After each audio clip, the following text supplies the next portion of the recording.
This program features live coverage of an African safari and may include animal kills and carcasses. Viewer discretion is advised. Good afternoon, everyone, and welcome to the Sunset Safari of today. We are just sitting here at Gowrie Dam with the stunning scene in front of us, looking at the juvenile fish eagle. Yes, definitely not an adult. I believe it's an immature fish eagle, which is very exciting. Now, it's an extremely hot day here at Djuma, but we're not just going to be coming to you from Djuma. We're going to be coming to you from many different locations across South Africa live. You are with us on this journey. So I'm very, very excited about what we're about to see. So get ready, everyone. It's that time of day for your live bumble through the bush.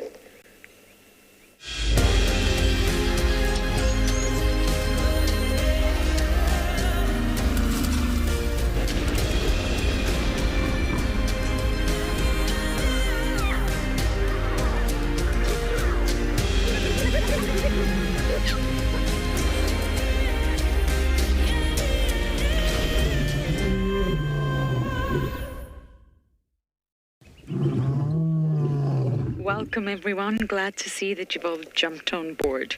It's probably going to be a bit bumpy, but worth it. Absolutely, especially when you're on the back of my safari vehicle. Now, this juvenile fish eagle is absolutely stunning. As many of you know, fish eagles have that pure white head and chest, and then, of course, brown plumage towards the bottom. So they're really, really easy to identify. But when you look at this individual, he's still got sort of brown feathers across his chest and streaks on his head. So he's still a juvenile, which is very interesting.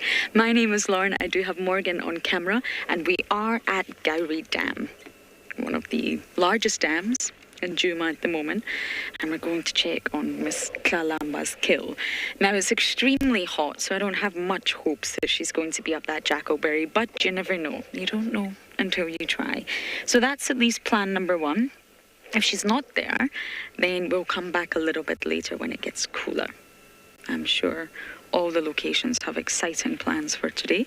But I must tell you that we are live and interactive. So please do talk to us. Send in your comments, your questions, your jokes, your riddles, as you please. Using the hashtag WildEarth on Twitter, @FC on the YouTube chat. Or you can head over to the WildEarth website. Go to the live Safari page, register and submit your questions there. Now, kids, if you are watching, you are the most important of all. You ask your fantastic questions, you just send them in via email. And the email address is kidsquestions@wildearth.tv. I'm sure this is a juvenile fish eagle. If I'm wrong, you're welcome to tell me.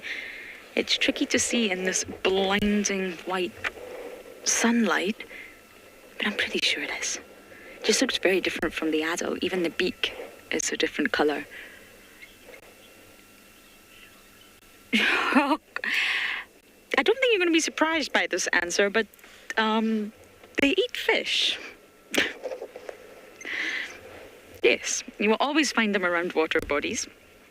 And they are experts at swooping down and using their talons to take fish out the water. They're absolutely incredible at it.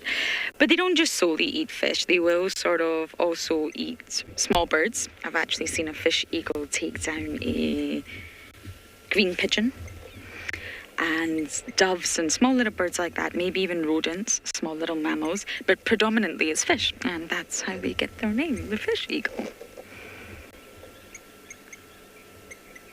They have the most iconic call, and they really are one of the best raptors to see out here. They're monogamous, but I think this is a youngster, so won't quite have a monogamous partner just yet.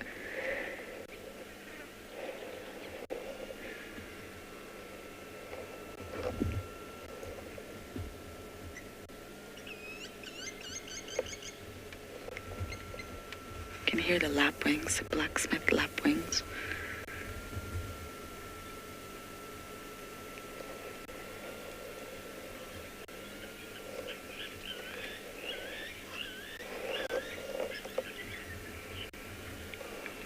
Gorgeous start, what is going to be a gorgeous drive. So as I bumble into the Mulwati to check on Miss Tlalamba, let's take a look at the weather across all our locations.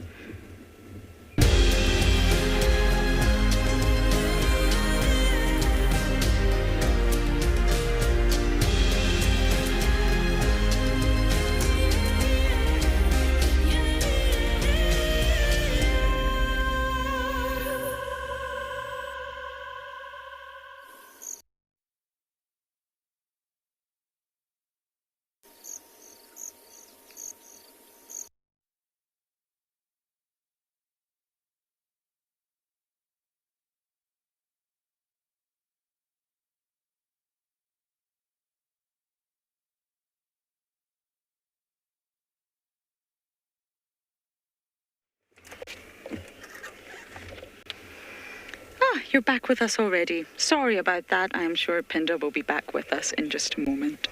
We haven't actually left the dam. The impalas are grazing, the dragonflies are swirling around, the lapwings are doing their usual. It is just such a glorious scene. And incredibly hot. One would not necessarily think that this is winter.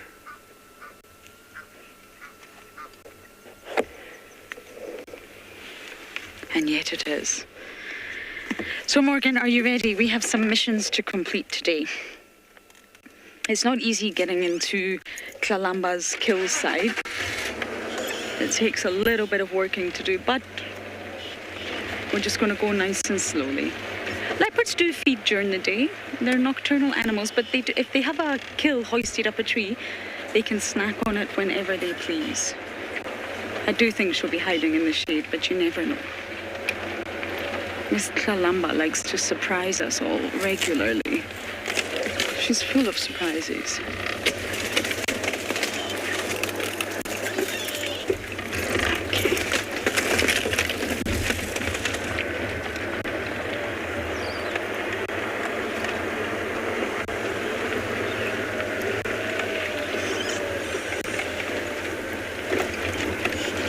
So I'm really hoping to, Kalamba will be my main focus today. I may, of course, head to the hyena den, check on our wonderful Djuma clan, which has not been entirely fruitful throughout my stint here.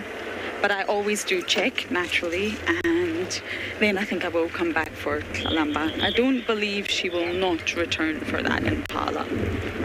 I mean, I'm no expert on impala, but I do believe there's a lot of meat left on that kill.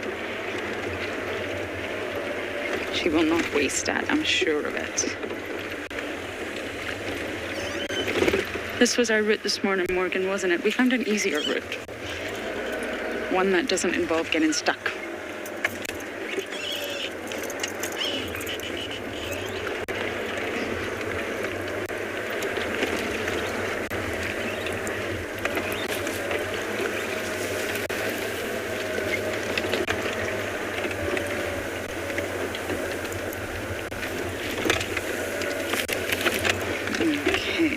Drive really slowly here,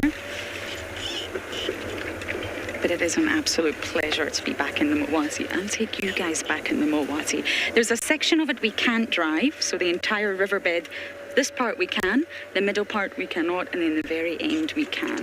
It's just not dried up yet, would you believe it? That's how much water we really received. So although it maybe looks dry on the surface, underneath it's not. And the minute the tires go through that, you can see how flooded the entire area is.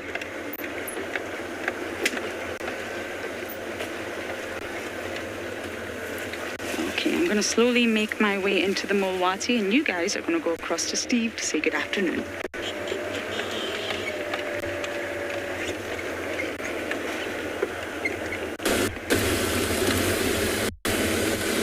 Good afternoon, everybody. Welcome to Rusty, and welcome to our vehicle. My name is Steve, joined by Tswalu Kalahari, and as always, excited to have you with us. It is rather warm this afternoon. As Darby will show you, there's not a cloud in the sky. Not a cloud. The wind picked up towards the end of the sunrise safari, and I believe the weather might change in the next couple of days when it's very hot like this after some wind. But anyway, we were tracking lions this morning unsuccessfully, but we had a leopard track that was following the lions for quite some time. And I'm just going to go back. I dropped a branch for myself so I can remember where it was. I'm just going to go back and see if maybe figure out who it is. Rexon seems to think it's Kara, but well, we don't really know. We haven't been seeing Kara that much. People see Kara, but Kalamba to this area, so without her being on the kill this morning, maybe these tracks were her. I don't know. I mean, why would you, as a female leopard, follow a pride of lion? I'm not sure. Must an intention to do so, intention to walk in that sort of direction. Not sure. Anyway, let's see how we go. Drop the branch just up ahead here. Once we find it.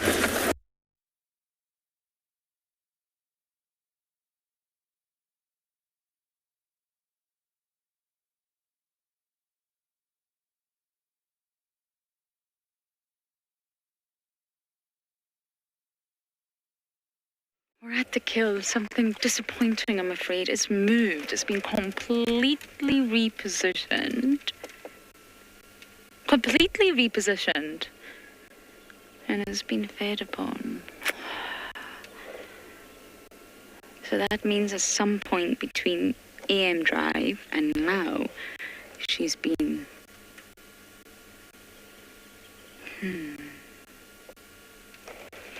I really can't tell how much meat is left on this, but I can tell you we were looking at the bum shot this morning from this angle, Morgan, weren't we? And now it's a head shot. I believe she's somewhere nearby. I just like to approach with caution. Her behavior has changed lately. And when I found her in the Mowati, good few weeks ago now during one of my last stints, she was also snarling a lot, and a lot of other vehicles reported the same thing, which is very un-Kalamba-like. It's very Tandy-like, but she was snarling a lot of vehicles, even when they were not too close, just generally not being Kalamba, and it was at this point that I suspected maybe she's pregnant and she's going through a lot of changes, hormonal, biological, and of course, maybe that's what's influencing her behaviour. It's been a while since vehicles have spent time with her. Now she's a habituated leopardess with the vehicle. But I just don't want to go bashing through here. I just want to take it easy if we have to try and look for her. And I also don't want to get stuck. That's definitely not my plan.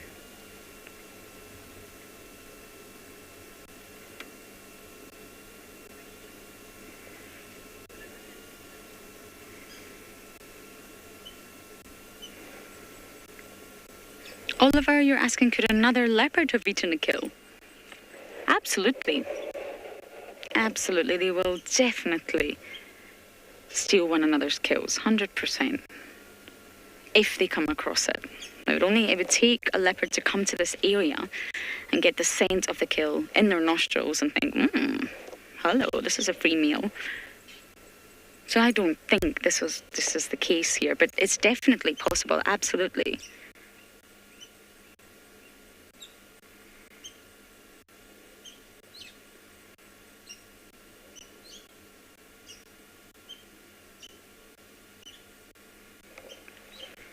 Okay, I want to try and explore the Mulwati a little bit. It's not the most pleasant thing looking at a hoisted impala.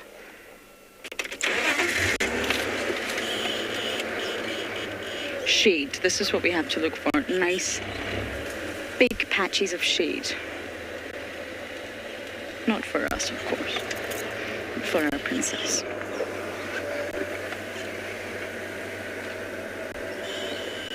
With Kalamba, it really wouldn't surprise me if she was sitting up on that mound just watching this.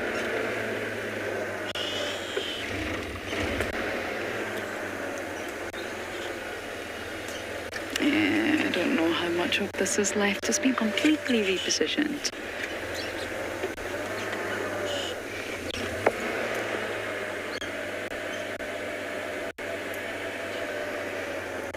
Okay, let's go around the other way.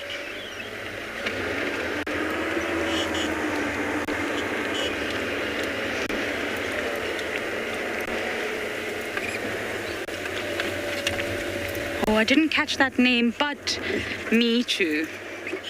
I would like to see some spots in the form of leopard. I haven't had much luck. Steve has had lots of luck this time around.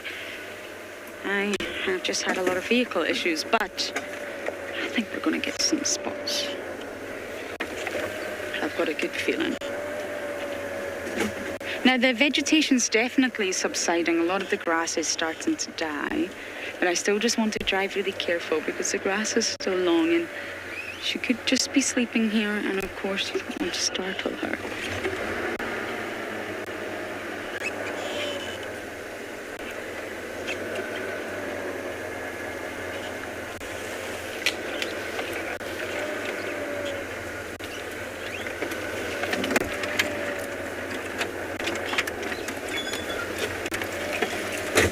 Are you okay there, Morgan? I don't want to go any further. This lovely, lovely area is where I got stuck yesterday. It was delightful. I enjoyed every moment of it. But I don't want to go deep into here. I think we might go around the other side. We'll get a better view.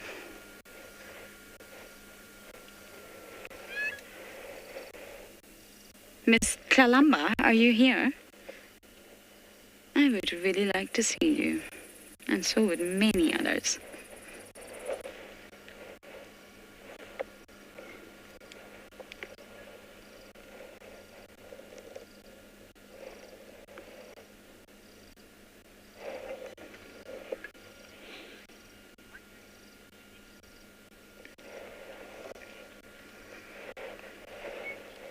Okay, Morgan, let's bump around the other way. Sarah, you are 9 years old, and leopards eat pretty much anything. They do have their favorites. as do we. I'm sure you have certain foods that you just love and certain foods that you really don't love. Brussels sprouts better not be one of them. But in all fairness, they will eat anything. They're extremely opportunistic, and they've been known to eat 92 different types of prey, from fish to insects to reptiles to mammals, amphibians. They really will eat anything. It's survival. What you must remember out here, it's not easy.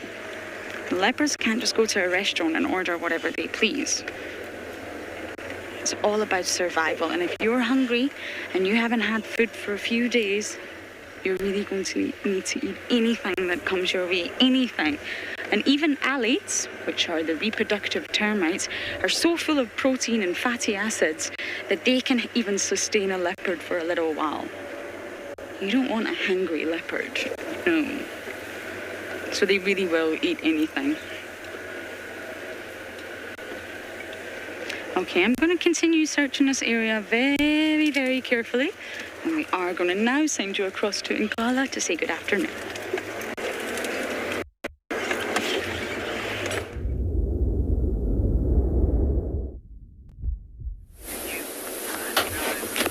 Good afternoon, everybody, and welcome to andBeyond Ngala.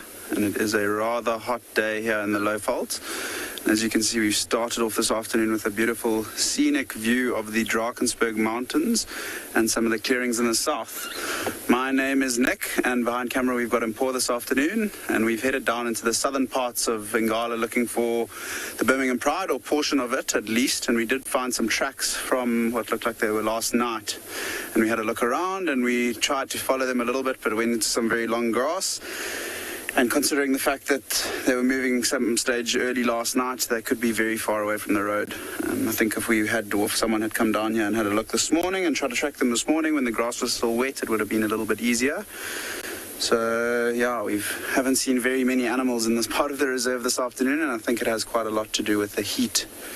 They must be taking refuge underneath some of the larger trees, and as you can see, below the mountains, there's lots of big clearings here with very few large trees. So now that we know the lions have gone into one of the more thick areas on the property, I think we'll start making our way back towards the riverbed where it's nice and cool, and hopefully we'll find at least an animal around there. Even an impala I'll be grateful for this afternoon.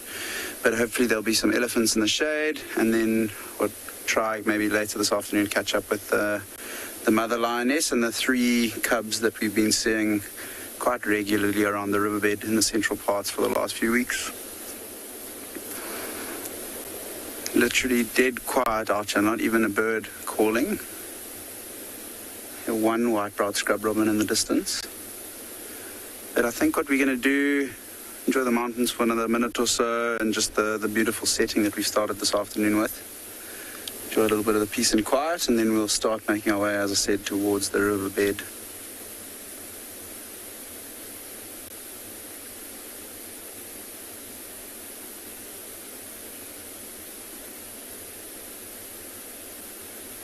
There's a slight breeze that's just picked up. I couldn't agree more, Julia. It is a rather beautiful scene. And it is quite beautiful to have such a clear day. It's a little bit hazy towards the mountain range, so you can't see the cliffs and the rock faces today. And I think it might be because of the heat and maybe a bit of the dust that's been blowing around with the lack of rain that we've had or since it stopped raining, basically. But it is one of the better viewpoints on Ngala, considering how flat this property is. We do struggle to get elevated points where you can have beautiful views like this, and imagine having a sundowner here watching the sun set over the Drakensberg. It is rather stunning. But as I was saying, there is a little bit of a breeze blowing from our right-hand side, which is from the east. Very, very gentle breeze. So I think some of the animals might be trying to take advantage of that as well, whether they're lying in areas where it's open like this. However, I think they need a big tree to keep themselves nice and cool. But I think what we're going to do is we're going to keep driving and just keep checking to see if we can find anything. I am quite optimistic about the afternoon. I think as it cools down, some of the animals might start to move around. And as I mentioned, back towards the riverbed where there are nice big trees, we might find some animals underneath taking refuge from the sun. It's been an interesting last few days on Ngala in terms of the predators that we've had around. We had the 4 cheetah back, which Marcus managed to get on the other day, which is quite cool. Don't tend to see cheetah very often here at all. And then we had very brief views of the pack of African wild dogs as well, which we still think are not very far from our property, hanging around the eastern edge, around Auckland Camp, where we know the Birmingham Pride like to spend time as well. And we are really crossing fingers and hoping that they do come back onto Ngala in the next few weeks, because it's almost their time of year where they're going to start denning. Oh, there was a bird in the road, but it has flown. Where they're going to start denning, and we really would, I think everyone on Ngala and everyone on the show as well, all the viewers would really love to see the wild dog pups if they do den on the property. Last year she denned on Ngala, but unfortunately for most of us with the COVID lockdowns in South Africa, only a few of the field team were on the property, but some of them did get to see it, and there were, I think, 10 or 11 pups that managed to survive at least till they were about 8-9 months old. We saw them the other day for the first time in a couple of weeks, and there were only 18 of them out of a pack that's usually 21, so 3 of them missing, but it could also just be that they went missing during a hunt one evening or struggled to find the rest of the members, but we're hoping that they come back.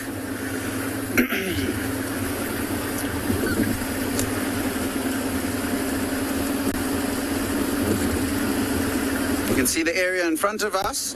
It is starting to get a little bit more dense, so we are going to go through a couple areas where there are a few more marula trees, lots of silver cluster leaves as well as some bush willows. So maybe we'll get lucky with an elephant herd or an elephant bull feeding in these thickets.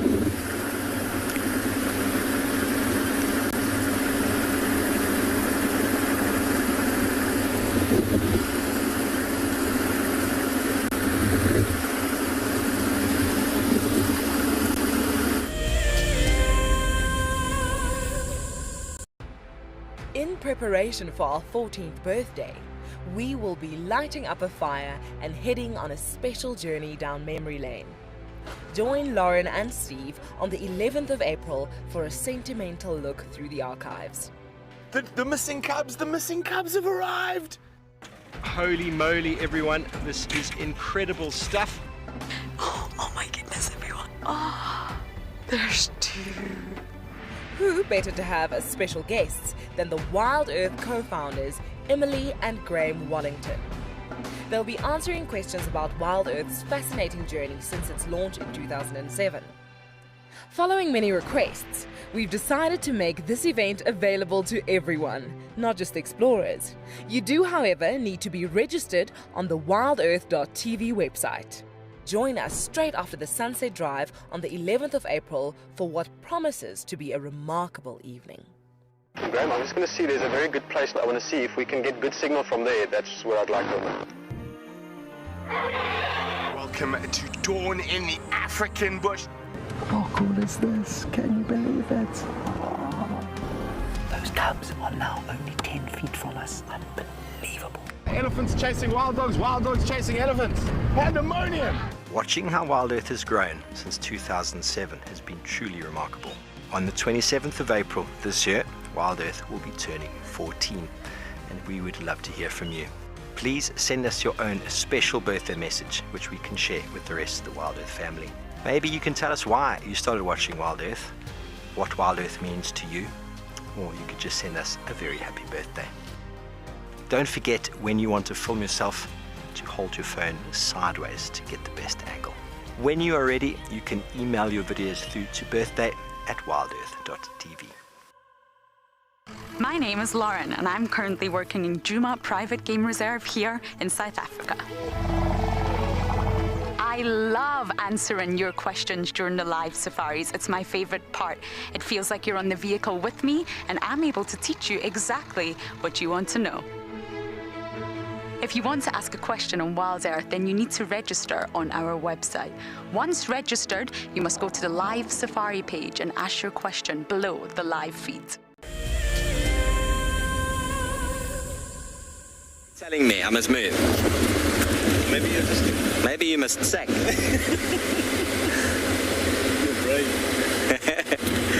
Good afternoon again, everybody. Well, no sign of the leopard tracks. Tracks obviously were still there going into the block. Oh, that was a big bird. Just flew away. Did you see it, Darby? It flew out of that tree. It was a large bird.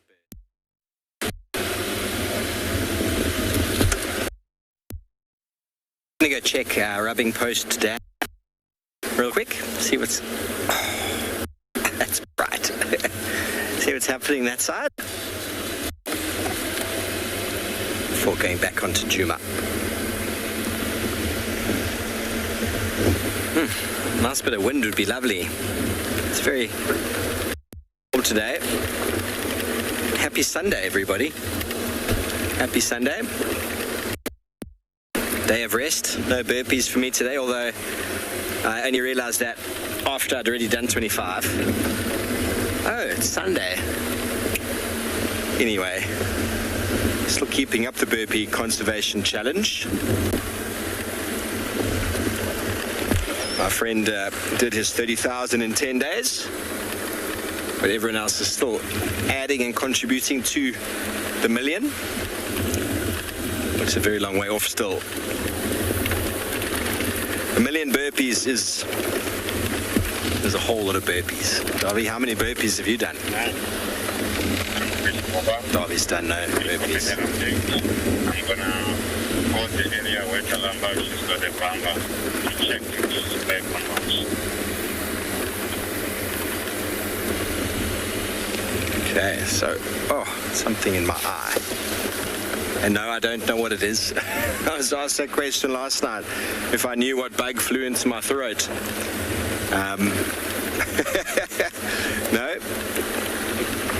I probably swallowed it. I think it was just dust, to be honest. Might have been a part of a bush, part of the ground.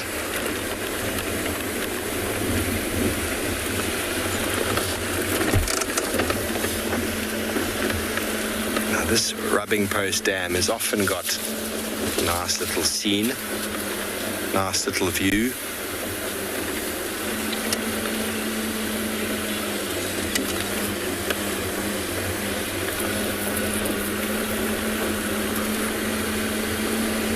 Going to find anything today?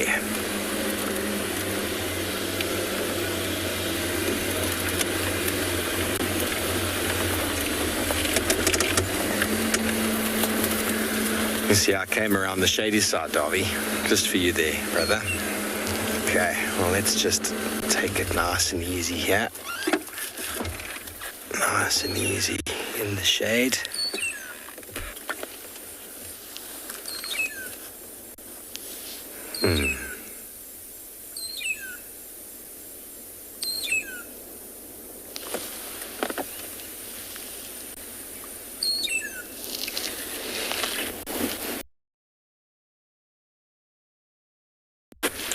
It'll be easier to find everything in the winter.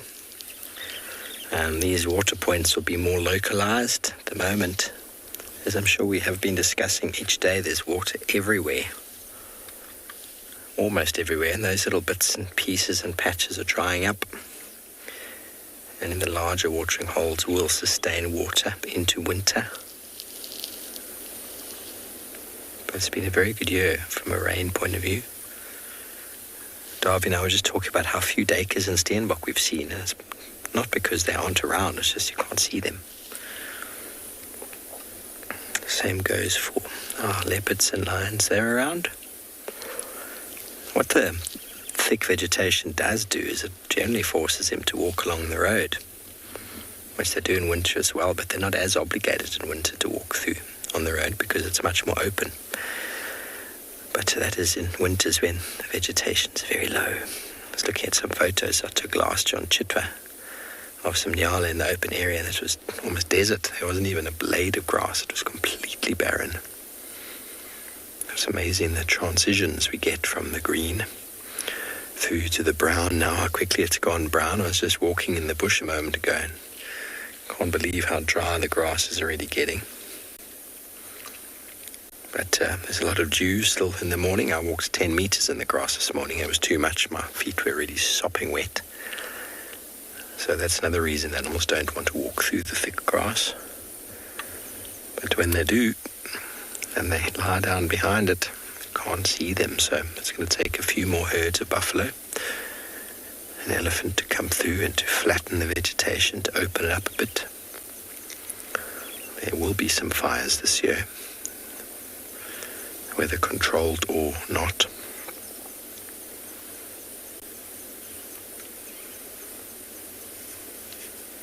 So managers are going to have to get their fire policies in place before the time happens.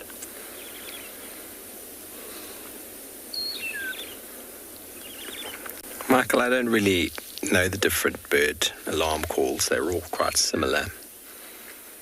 You know, Franklin alarm calling is alarm calling, and it alarm calls for a leopard as it does for a bird of prey. Stations have got Kalamba in the Milwaukee. She's probably best viewable right now.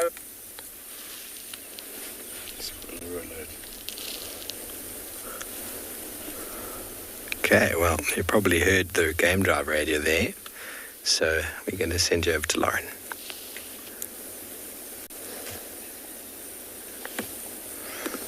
A bit later, I'm going to come back again. I am sweating, and we had some hairy moments. But we got Kalamba. Hello, beautiful girl. Do you know how much we all have been missing you? I really don't think you do. And I'm not just talking about me. Now look at that, Morgan. Could you just do me a favor and zoom out a little bit, as wide as you can? Look at that. Spot the leopard, everyone. It's not easy.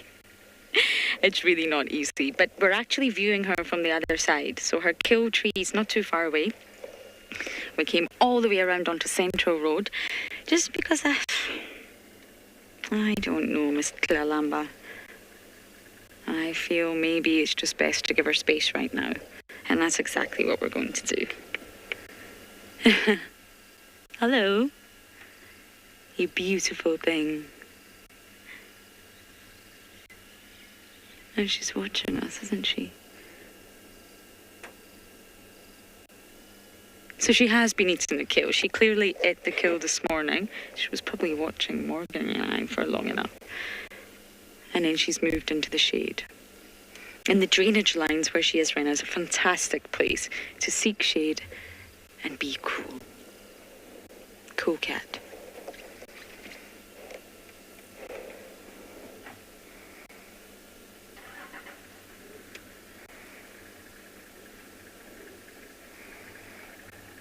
Now, there's lots of areas in the Milwaukee that she definitely could use as a den site if she is denning. It's going to be interesting to see her movements after this.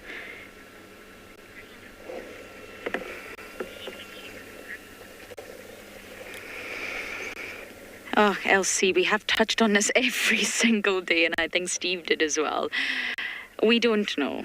We don't know. I think she's given birth already, if in comparison to being pregnant right now. But before we all start speculating, let's try and see if we can get a good look at her today. I know that Steve tried yesterday, but it's just very difficult to see when she's in the long grass. It's really difficult. She's... Okay. Wildflower, you're saying, yay! The princess, minus a sneeze. You did not sneeze when you said that, but I did. Yes, I know. I am absolutely overjoyed to see her. Okay, there's going to be a car coming round from the other side. I wonder if I should just direct them. I don't want them to give her a fright. If I not take them in.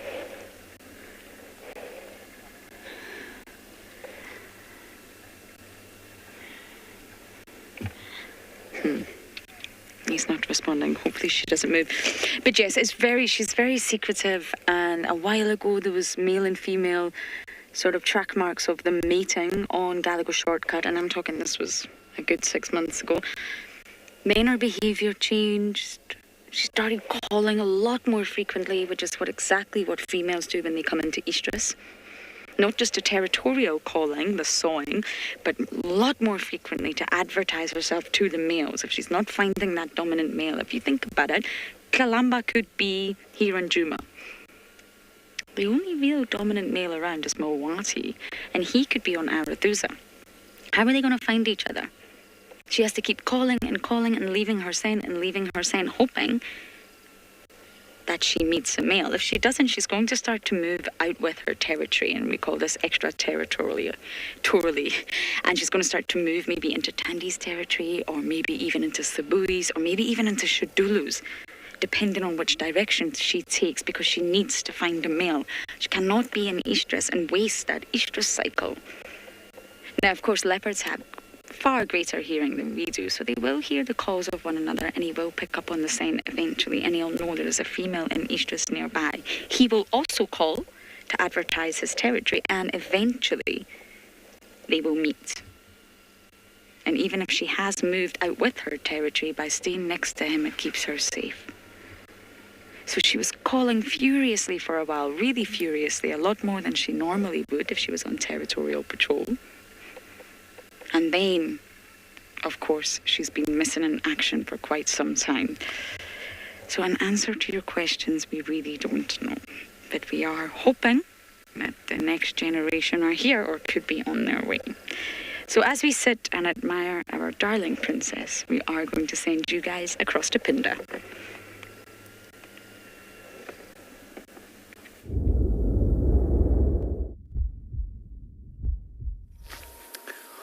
Good afternoon, everybody. Welcome to Phinda Private Game Reserve in KwaZulu-Natal. We have managed to find the two animals that we came out looking for this afternoon. This is a mother and her daughter, cheetah. And if you notice, they're breathing very heavily and have got very, very round little bellies. They were live with you this morning, and they had made a kill yesterday afternoon, which they've been feeding on. We came and had a look for the kill, which actually has been completely almost finished. There's basically only bones left. I think the vultures got stuck in there. And these two were a couple, maybe 150, 200 meters off to our western side here. My name's Devon. Behind the camera, we've got Odie. And like I said, we're coming to you from Phinda this afternoon. It's really nice to have you all with us. I'm really glad we got to find this cheetah. It has been a very warm autumn day here at Phinda. There are not many clouds in the sky, and the sun has really been baking down. Not quite as warm as it gets in summer, but still pretty hot. So I think I was pretty certain that these two cheetah wouldn't have moved too far away from their kill that they made last night. This youngster, you can see, is still quite fluffy, breathing so heavily there. Fluffy around the head and neck. She's about a year old now, and she'll probably still spend the next 7 or 8 months with her mom until she is completely, grown to her almost adult size, I should say, and able to fend and hunt for herself.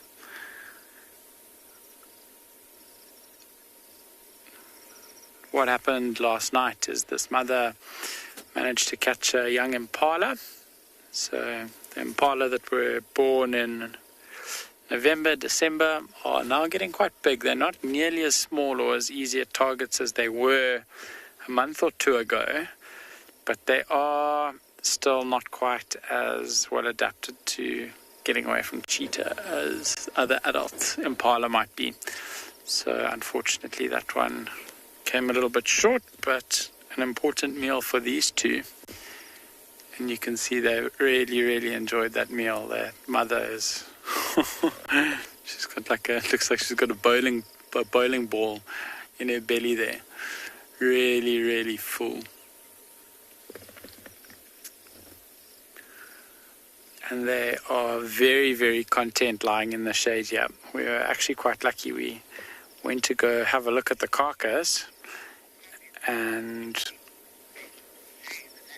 the mother was sitting up for a second. She obviously heard us maybe going over a branch or two, and she decided to sit up and look at us, and we got a view over the bush of her. Oh, probably 150 meters away. Yes, Lucy, they are relaxing here quite nicely. The little one's got her head flat down on the ground now. She's having a sleep. But you'll notice that the mother's sitting with her head up as well. So the youngsters now, that's what we call relaxing. But the mother is aware. Her head's up, shifting around. She's not putting it flat down on the ground and going to sleep completely. You can see she's alert. Her eyes, ears, nose, everything's just lifted off the ground. And they've actually got very special little tendons in their neck to help hold their neck up. We often see a cheetah in this position while they're resting. Oh, you can see how heavily she's breathing there. Shame. It must be very, very uncomfortable having a belly full of food like that on a hot, hot day today. You can see how quickly her belly is rising and falling. Definitely to be attributed to both the heat and the amount of food that they ate.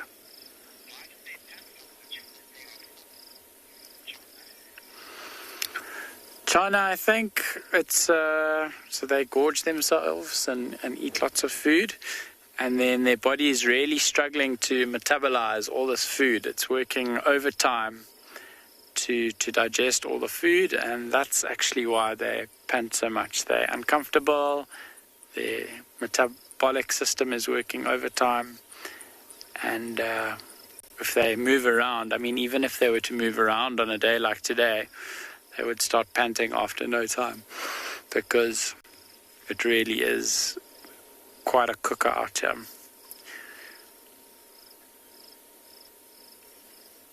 You can see that cub's stomach's actually not as round and full as the mother's. You often find with younger cheetah and younger predators like this that they'll digest food quite a lot faster than adults. They really eat a lot, and that doesn't last too long. They'll digest their food very quickly. Got lots of growing to do, you know. You'll notice as they lie here, though, that there'll be a lot of tail flicking and ear flicking as well. And even though they've moved away from the carcass where the majority of the flies were, there are still lots and lots of flies irritating them and bothering them. So you'll notice those tail flicks and ear flicks. For now, we are going to leave these two cheetah. I don't think they're going to be doing too much else for the foreseeable future, let's say. And we're going to send you across to Ngala, where they've got a slightly larger animal.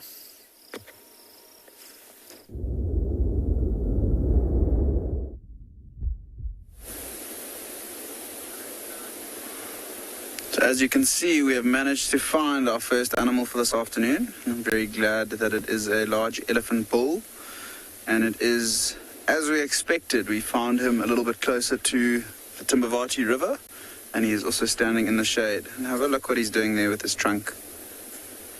Pulling grass out, and then taking his trunk and slapping it around a few times just to try and loosen the soil attached to the roots of the grass so that he doesn't end up eating all the soil. And see how his ears are consistently flapping out this afternoon. There is a nice breeze. It has picked up a little bit, which I think he'll be enjoying just as much as we are. You can see just how big those ears really are when they flap to the side. And he's been feeding quite contently around that fallen over, I think it's a knobthorn, going in to try grab some of the last remaining green grasses that are sitting underneath that fallen over tree, as well as feeding on some of the raisin bushes around here. So he's been going after anything that looks tasty. But now he's seeming to focus mainly on the grass. He's not an incredibly old elephant bull, and he's a big bull, but he's not huge. So estimate when you guess these animals' ages, you often have to estimate, but have a look at his ears. He doesn't have too many cuts or tears in his ears, which are not always a good indicator of age, but are one of the things that you'll look at an elephant when trying to age it. His size, I mean, as I mentioned earlier, he's big, but he's not a colossal bull. And then also the sunken temples in his head.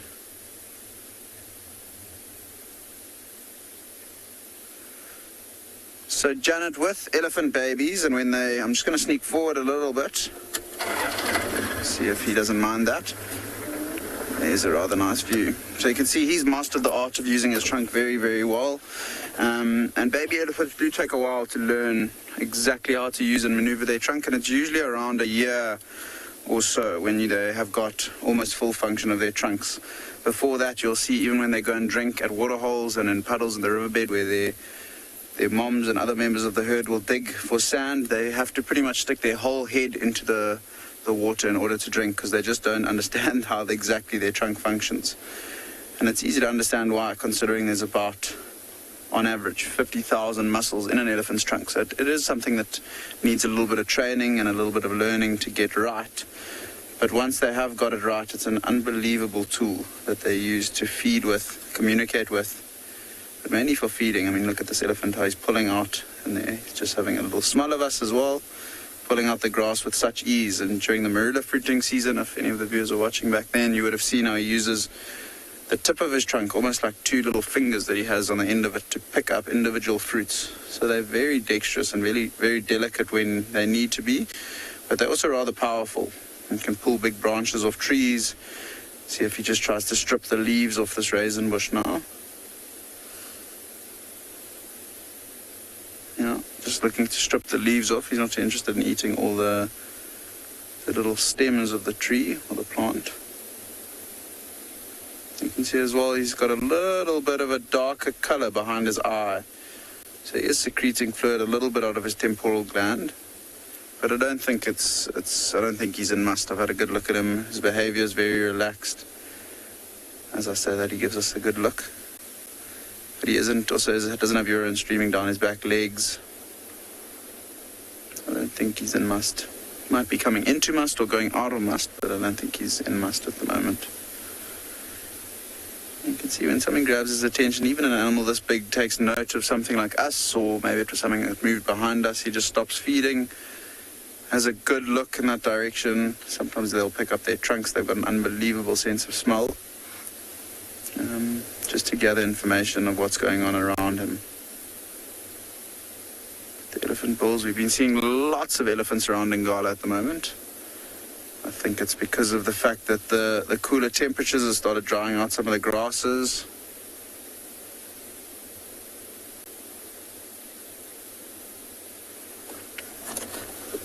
I'm just going to quickly reposition the vehicle. You can see he's deciding he wants to move off to the next bush to feed on, and it'll be interesting to see if he tries to move or continue moving towards shade while he is feeding. So there we go. Hopefully he walks through that clearing.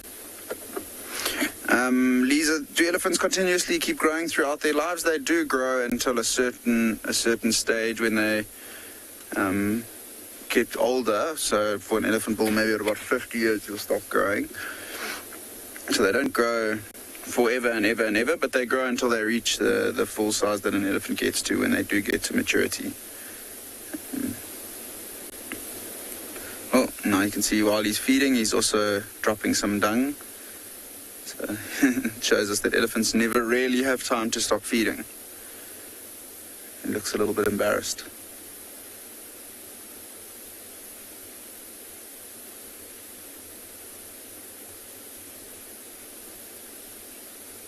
So I think we're going to continue down towards the riverbed where it's a little bit cooler, seek some shade until it cools down a little bit, as well as continuously look for any animal that we might come across this afternoon, hoping that we find a nice big herd of elephants in the river trying to dig for some water.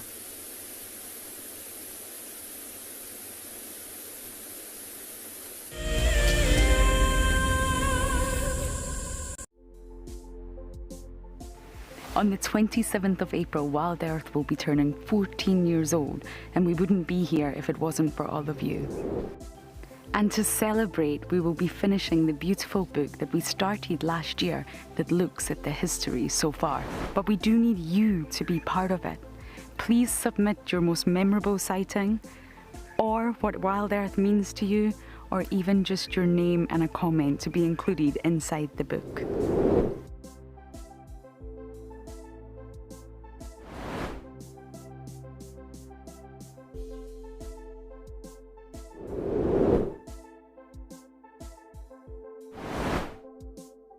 Head over to the website to add your name and reserve your copy. And a big thank you to all of you who have contributed to the book so far. So in 1998, we had this idea to go and put a live web camera on a waterhole somewhere in the Sabi sands next to the Kruger National Park. And I approached just about every single landowner, and everybody thought I was completely crazy until I met Yuri and Pippa Moorman. We thought it was definitely a fun idea and a worthwhile thing to experiment. And it immediately became a runaway success. And it gave people all around the world the opportunity to watch a little piece of Africa day and night. Back in 1998, it was the very early stages of the internet. And all we were able to do was to get a 30-second refreshing JPEG out of that camera. But over time, what we began to do is focus more and more on trying to develop this concept of giving people the opportunity to go on safari. Even though we live just 500 meters up this hill, we still put the camera on to see what's happening. Absolutely, we watch it ourselves. It's a huge privilege to be in these incredible places with these amazing animals. I love filming lions. When they do get up and do something, it's always spectacular. When they are playing, are incredibly fun to watch, especially subalterns and cubs. I love being in the bush and working in these incredible places with these amazing animals. We want to bring it to you so that you can almost feel like you're right there and be able to experience it and enjoy it the way we do.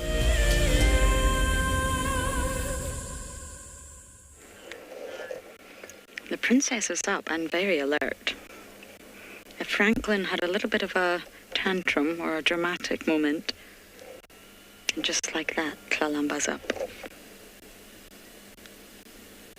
Now, she will be fat. When leopards are pregnant, you've got to remember the uterus, as with most mammals, including humans, is quite low down in the body. The stomach is higher up, and normally when we eat too much food, well, we all bloat from the stomach. We all know that feeling. But the uterus is much lower down, and it's the same with cats. So when you're looking for pregnancy in cats, you're not looking for that bulging tummy. You really need to look closely towards the hind legs and look for a swollen bump there, sort of in between the hind legs, not that bulging tummy which they get from when they eat, because of course they gorge themselves. It's feast or famine out here for the predators. And that's why they all do it. Lions, leopards, hyenas, even wild dogs to an extent, cheetah. But she does look rather ginormous. I think it's just the angle. I'll give her the benefit of the doubt. But really, suckle marks, wet marks around the mammary glands are really what give away a leopard having cubs. Because you know that she's suckling. You know that she's producing milk, and the offspring are, of course, drinking the milk.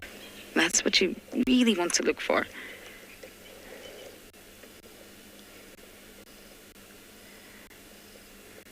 That Franklin really interrupted your snooze, Kalamba.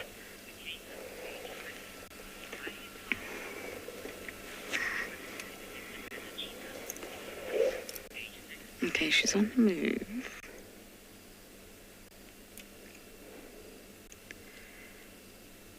This is going to be tricky if she just decides to sit down there. Her views are going to be extremely limited.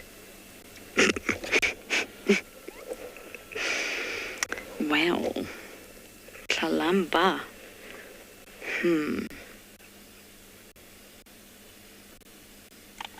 I'm just having a little look around. I think we can maneuver. Morgan's bodied away. He got us this far. I almost had us going off the edge of the embankment. Okay, we're going to try.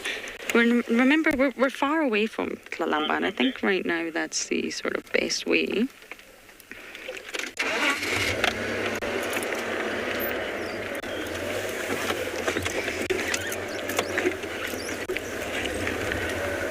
Okay. Morgan, will you just keep an eye on said leopard?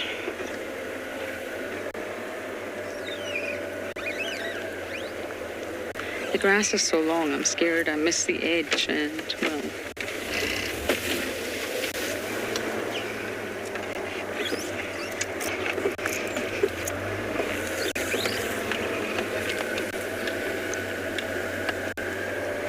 I don't think our plan worked, Morgan, do you? Yeah, that didn't work. Okay. If plan A doesn't work, there's always plan B. We've got a plan B, chaps. Don't worry.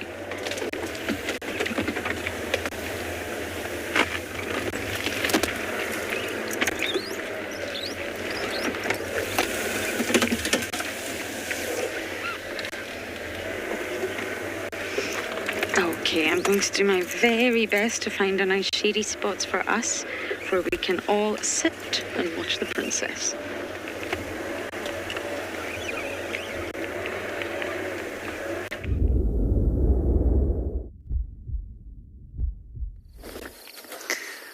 All right, welcome back. So, not too much has changed here with these two cheetah. They have both got their heads up now. You can see that cub is also looking around, just got her head raised, and the mother's now dropped her head. Maybe taking turns to keep a lookout and an ear open for things. Cub's really breathing heavily now though. Also full and uncomfortable, but from this angle you can really see how nice and fluffy the back of her head is. Around her face and her ears there. Very fluffy and quite different to an adult cheetah.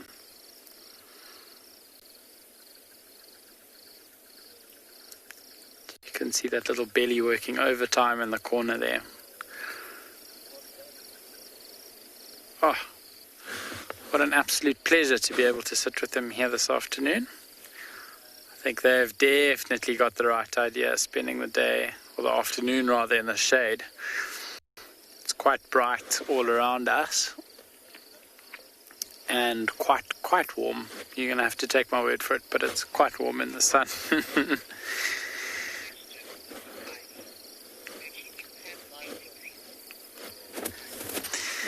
Kylie, that's a very interesting question. Thank you. Asking or inquiring about whether cheetahs have a mating season. Not particularly. They'll try. I mean, we often see that here at Phinda, a lot of the cubs are born so that it kind of maybe coincides with lambing season of impala. So that's around November, December. I think last November, by the time we got to November, there were a couple of litters of cheetah that were reaching about 4 or 5 months old at the time. And this one was also just young and learning to hunt, moving around with mom at that stage. But no distinct breeding season. They can and will breed at kind of any time of the year, all depending on when the mother comes into estrus and if there are males around at that time or not. The males that are dominant in this area, there's 2 of them. I've got a coalition, 2 brothers. They will smell her urine or be able to smell in her urine that she's coming into estrus. And they'll actually kind of go out of their way quite significantly to find her, to mate with her when she does come into estrus. Oh, we've got 2 heads that are down on the ground. No, they've swapped out again. Mom's got her head up and the calf, or cub, sorry, has got her head down. And I don't think the scene here this afternoon is going to change too much from this. It's still really hot. Maybe later when it gets a little bit cooler, they'll move away. So their carcass is relatively nearby. But like I mentioned a little while ago, there's only bones left, really. Bones and a little bit of fur.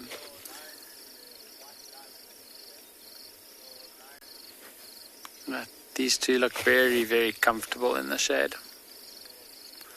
We'll just take a minute or two. There's some beautiful insects calling around us. I can hear lots of birds chirping. We'll just spend a few minutes just listening to all these beautiful sounds coming out of the bush this afternoon.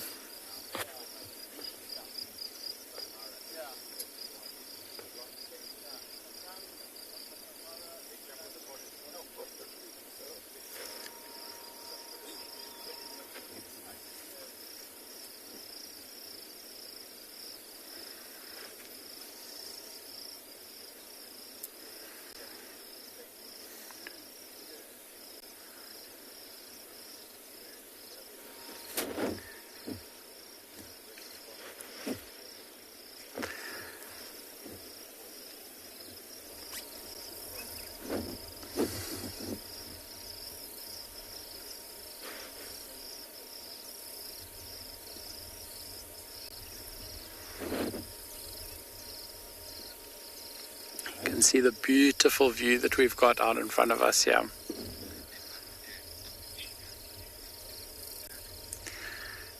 Beautiful, beautiful view of the surrounding countryside.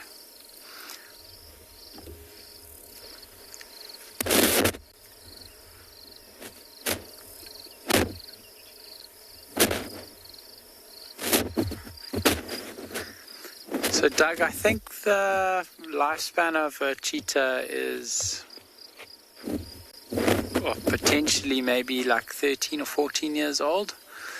Very important to remember though that for wild animals, so we can kind of assume an average age of an animal, but the moment that animal becomes injured or can no longer hunt or is no longer effective at hunting, that is when its kind of life's going to end.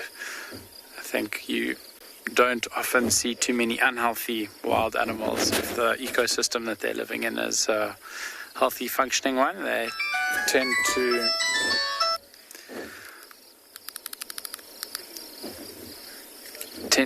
not make it too long after becoming unhealthy. So particularly with birds, you don't really ever see any old or sick birds flying around. They can't feed anymore, and then that's the kind of end of their lifespan.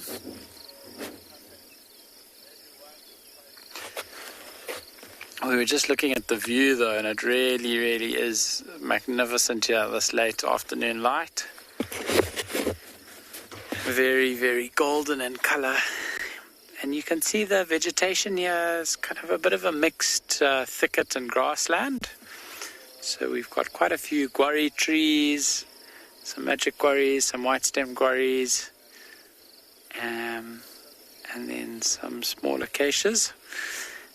And this quite long grass now. Phinda's had a lot of rain in the last 3 months, and the grass has gotten very, very long. In the distance, I think I can see a WildEarth, yeah. WildEarth way off in the plains in the distance. We've got this little cub rolling around now. Sub-adult, maybe better word for her than a cub. Grooming a little bit now. So very important for cheetah, they'll try to keep themselves as clean as possible. They don't want to have blood or anything stuck on them for too long. So they'll groom themselves, especially after feeding. There we can see that cub's now grooming. And it can sometimes also be a sign that they're going to get going. But judging by the way that this... Oh, maybe I'm wrong. I was about to say, judging by the way this cub's breathing, I don't think she's going very far. Just uncomfortable. Shifting around and making sure she lay down in front of the 3 strands of grass. The only 3 strands of grass in between us and her.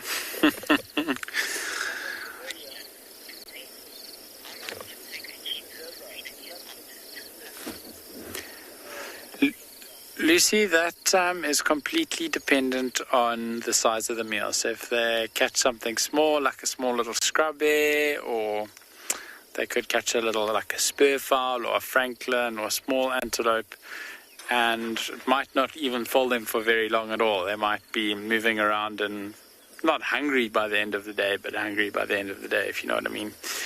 So if they catch something larger like this, it was a young impala, and take them about a good probably 24 hours to digest this, but maybe even before 24 hours is up, they'll start moving around again. And if you got to take your opportunities, you know, when you live out here in the wild, and if the mother gets an opportunity to hunt again once she starts moving, I have no doubt that she will give it a shot. If she's not very hungry, she might not put her complete all into it, and if the cub's not too hungry, it might not be completely patient, and it might spoil the hunt, which seems to happen quite often with cheetah.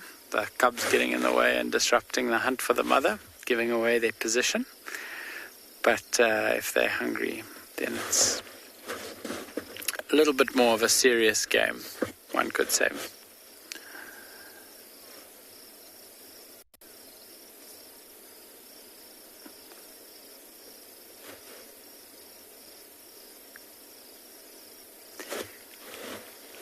We knew we were heading in the right direction when we came up here. We stopped at the bottom of this valley we were looking at earlier, and we watched 2 battaliers, sub-adult battalier. It was completely brown in color, and an adult take off from around this position.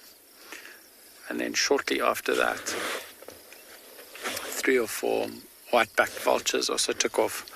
So I think the reason that the carcass has been picked as clean as it has is because those vultures, the cheetah probably left it, stopped feeding earlier this morning, and it was in a place where the vultures could see it.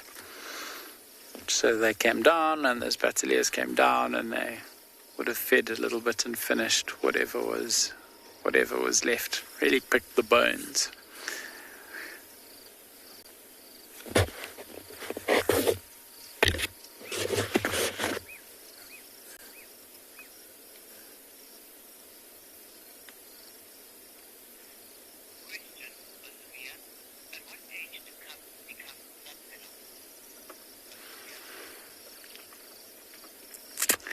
Olivia, when do cubs become saddle adults? I think it's when they stop being cute, eh? No, I'm kidding. I think it's around a year old. It's more of a kind of a technicality than a defined full stop of a difference. One day they're a cub, the next day they're a sub-adult. But as they kind of approach a year, they'll become sub-adults as their kind of coat of fur stops looking as fluffy and soft and different to the adults, I guess we could say. Around a year, they'll be cubs, and then we'll start referring to them as sub-adults until they're independent and roaming around on their own and doing quite well. Then they become adults. Suppose not too different from humans.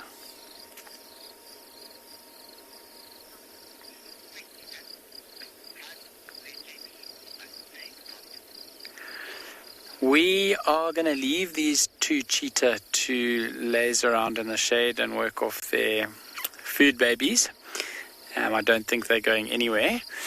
And for now, we're going to send you across to JP and Pridelands, who's going to say hello to you for this afternoon. We are going to head off in a southerly direction and see what we can find in the south of the reserve.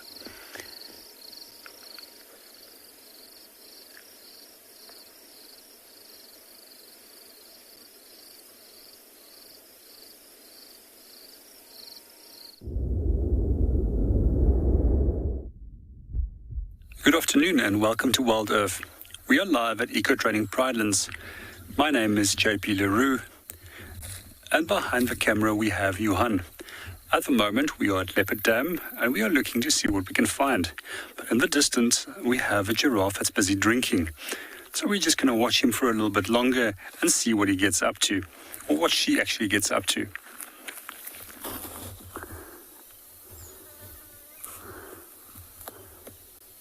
For me, to watch a giraffe is also one of the most fascinating things to see. It's quite special to see how they split their legs at 45 degrees and then have to come down all that way and flung their heads back to have a little drink. There's a number of very special adaptations which they have to be able to deal with blood pressure indifferences from when their head goes all the way down to the ground. One is incredibly tight skin around the legs. They've also got an enormous heart and then valves that can regulate blood flow. One of the fascinating things is that giraffes are often studied specifically for the purposes of to see how their blood pressure works. And one of the things that they have used a strategy for how their valves are adapted is for high altitude pilots in their flight suits to prevent them from blacking out.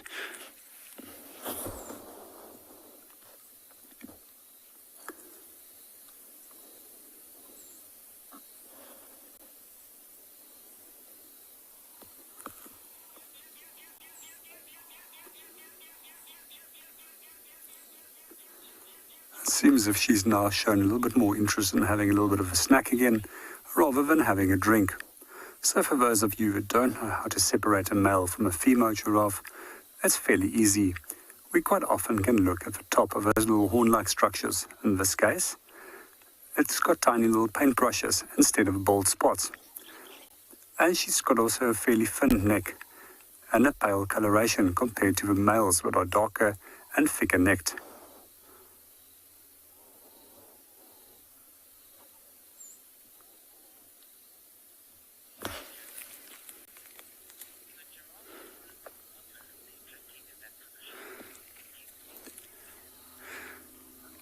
Good afternoon, Kingsley. I've myself never seen a giraffe falling into the water, so I doubt that it is possible, but you never know. It might be very slippery if it's a muddy substrate, and maybe they do lose their footholding if it's also quite a steep embankment. But from my side, I've never experienced that.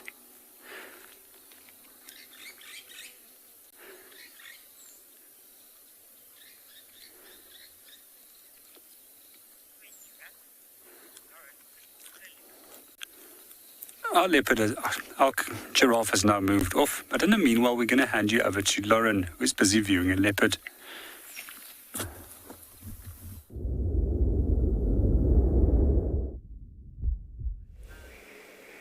Now this, ladies and gentlemen, is what you call a 0.5 out of 5 visual. It's not great. But it's all we're going to get right now, and I think it's been so long since we all have spent time with Kalamba. Why don't we just wait it out a little bit? You can see the spots, you can see her moving. See, she's chasing away all the flies that even dare to land on her. But I think let's just stay for now. But I'm well aware that the visual is not great. And going back to her behaviour and all the changes she's sort of gone through recently has been very, very fascinating. And going back to that constantly sort of furious sawing that she was doing for a while, that's a communicative act. She's trying to communicate to other females, marking her territory, but she's also trying to communicate to males. I'm here, I'm in Eastras, I'm here, and I'm Eastras. Sorry about that. So a communicative act is normally a behaviour that an animal performs with the goal of altering the behaviour of another.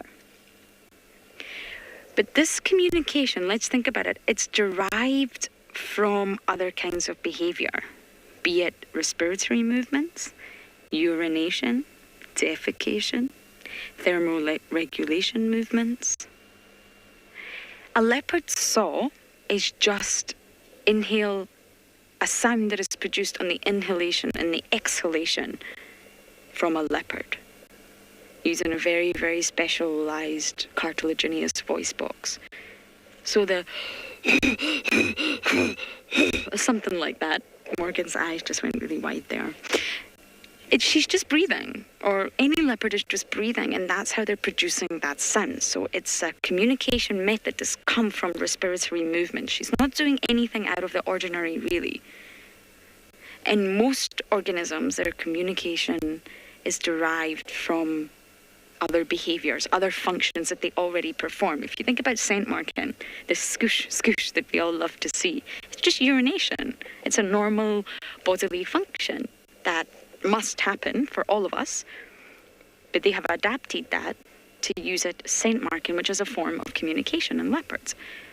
Defecation, exactly the same. It must happen. Better out than in. And it's a normal bodily function. But leopards use it because it contains their sort of chemical signature as a form of communication. It's really interesting when you look at communication in animals, and it's nothing out of the ordinary. It's not some really specialized adaptation or a highly evolved function for them to communicate. It's just a normal bodily function. And they have derived a way of communicating through that. And that's all a leopard saw is.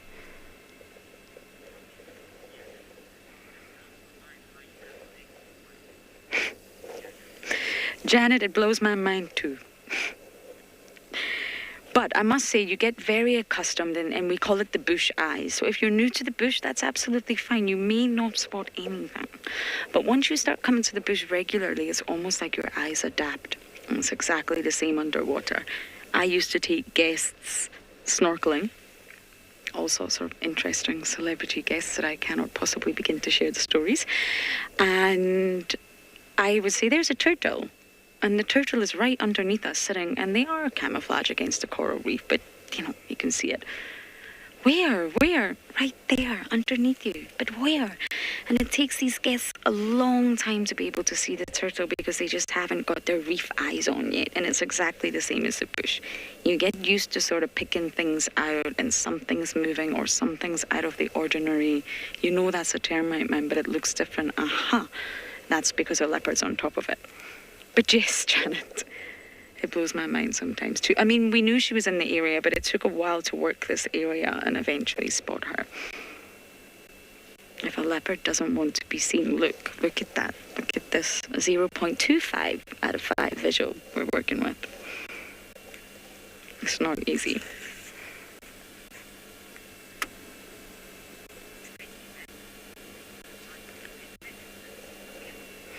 It's definitely starting to get a little bit cooler, or maybe that's because we've got more shade.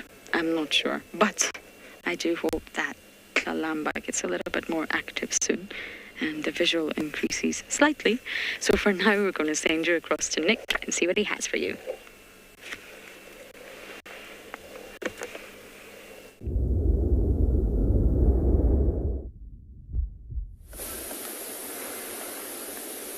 So welcome back, everybody, and from one static cat to another one. And as you can see, we've got the large Birmingham lioness and her 3 youngsters that we managed to find this afternoon. They were found this morning, and because of the heat today, we were expecting them to be in the same position, as they don't tend to move around when it's too hot or even during the day at all. You can see the lioness moving her head up and down. Looks like she was trying to chase off a biting insect or fly that was bothering her. It's quite nice that when we got here, the lioness had her head up already, and the cubs are just starting to get active. They're just starting to play with each other a little bit, and they tried to suckle on the mother about 5 or so minutes ago, but she wasn't having any of it, and she growled at them and stood up and moved away. You can see these little balls of fur in the long grass as well. So the grass in this area is a little bit long, but from where they've been sleeping today and lying down, they have flattened quite a lot of it. And I'm hoping that we might get a chance to see them get up and move. The lioness did stick her head straight towards the sun away from us for a few seconds as well. I think she might have heard something through one of these thickets, and she was just paying a bit of attention to that. This time of year with the rutting impalas, we've been watching her, and whenever she hears them making noises, she immediately picks her heads up and gets in position, just waiting patiently in case one of them chases another one straight into her path. But this afternoon they are rather relaxed in the shade. Temperature's starting to drop a little bit. It's cooled down nicely, and there is still a little breeze blowing. You can see that youngster's trying to bite and catch the other small one's paw.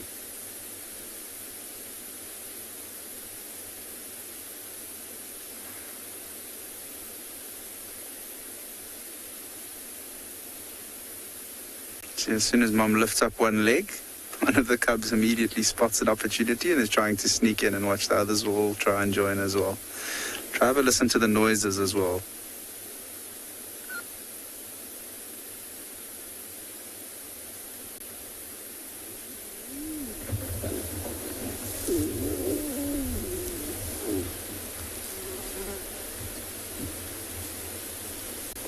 Almost sounds as if they're whining at each other. I don't know if you saw through the grass, Mom did snarl at them for a second, and they immediately move away to find the next most interesting thing, a plant, to roll on each other.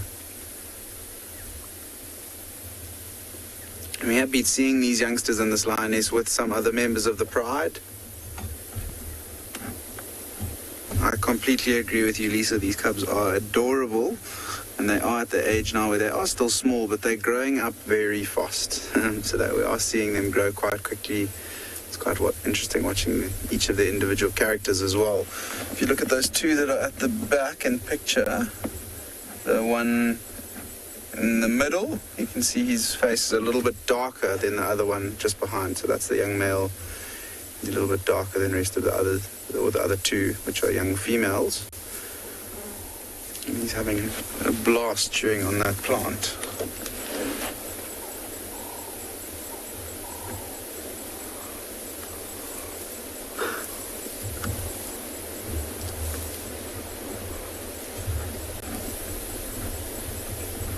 So I think what we might do is we might try and spend a bit more time here, but there are a couple of the other rangers on Ngala that are hoping to come and enjoy this sighting of these lions. So we might make space for them and go and have a look around, but then once they have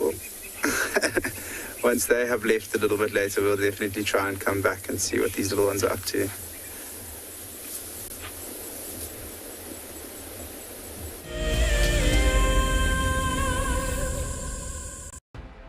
In preparation for our 14th birthday, we will be lighting up a fire and heading on a special journey down memory lane.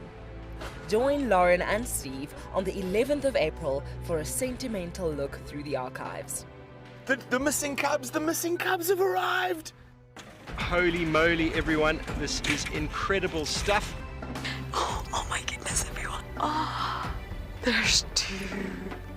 Who better to have as special guests than the WildEarth co-founders Emily and Graham Wallington. They'll be answering questions about WildEarth's fascinating journey since its launch in 2007. Following many requests, we've decided to make this event available to everyone, not just explorers. You do, however, need to be registered on the WildEarth.tv website. Join us straight after the sunset drive on the 11th of April for what promises to be a remarkable evening. For many years, WildEarth has taken viewers from around the world to the Mara Triangle, a place of majestic beauty and abundant wildlife. But it wasn't always like this. Before 2001, it was infested with poachers. Illegal harvesting and hunting was rife. Now the situation couldn't be more different. The hard work and dedication of the Mara Conservancy has revolutionized this magical land. But now, the loss of revenue from tourism has created a grave crisis. The Mara Conservancy needs help if they are to continue protecting the reserve and supporting the local communities whose livelihood depend on its survival.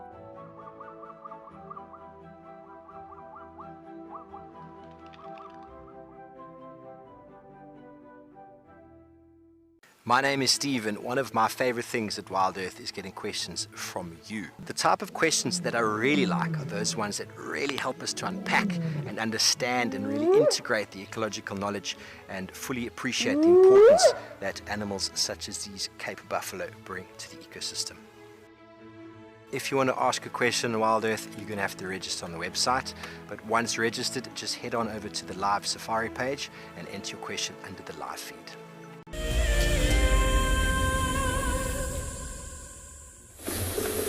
Got it. So welcome back everyone, and as you can see we've had to reposition, and it's because exactly what I was mentioning earlier. This lioness heard a male impala vocalizing and rutting and chasing another one, and she immediately got up.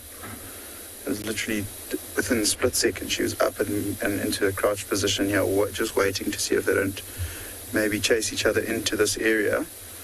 Cubs knew that she was getting up and moving, so they ran into the thicket behind. They have come back, but the grass is just a little bit long where they're lying. They're just behind her and to the right-hand side.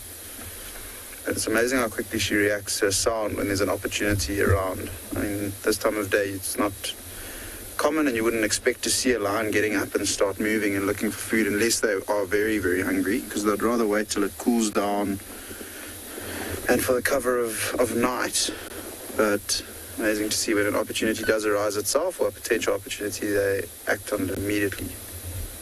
And she was up and waiting to see.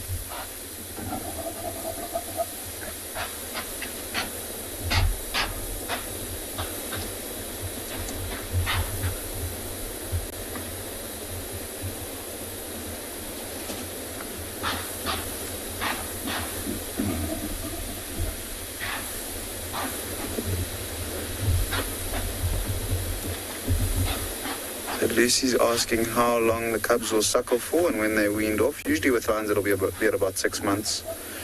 But if there is a female with cubs that are a bit younger, then sometimes the older cubs will try and suckle on her for as long as she will tolerate them as well. So with the young white lion male, we saw him suckling till almost a year.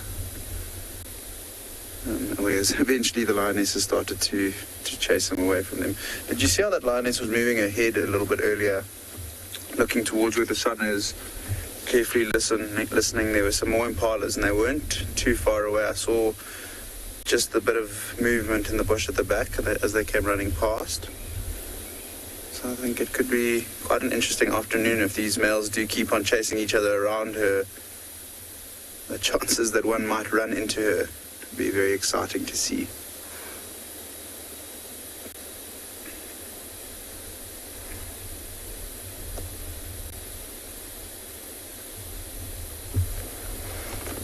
Quite a different view of a lioness looking at her through long grass like this. Shows just how incredibly camouflaged they can be as well, tucked away from the view of any prey species around the area. And just the colour in this winter grass is actually insane, seeing how well they blend in. Summertime they stick out a little bit more, but as soon as it comes to this winter time, as soon as the colder conditions start to come about and the grass starts to go brown, they just start to blend in. Sort of gets to their time of the year essentially, where they're going to have a big advantage when hunting and moving through the bush. See the little ones, they're sitting just below her head, right in front of her. I don't know if you'll be able to see them through the grass. Oh, there's one moving behind Mom's back as well. But for a lioness like this and getting food as well, it's super important that she does take advantage of all opportunities. So we're going to stick around with this lioness for as long as we can until one of the other rangers does come to replace us. But for now, we're going to send you over to Phinda, where they've managed to find a dazzle.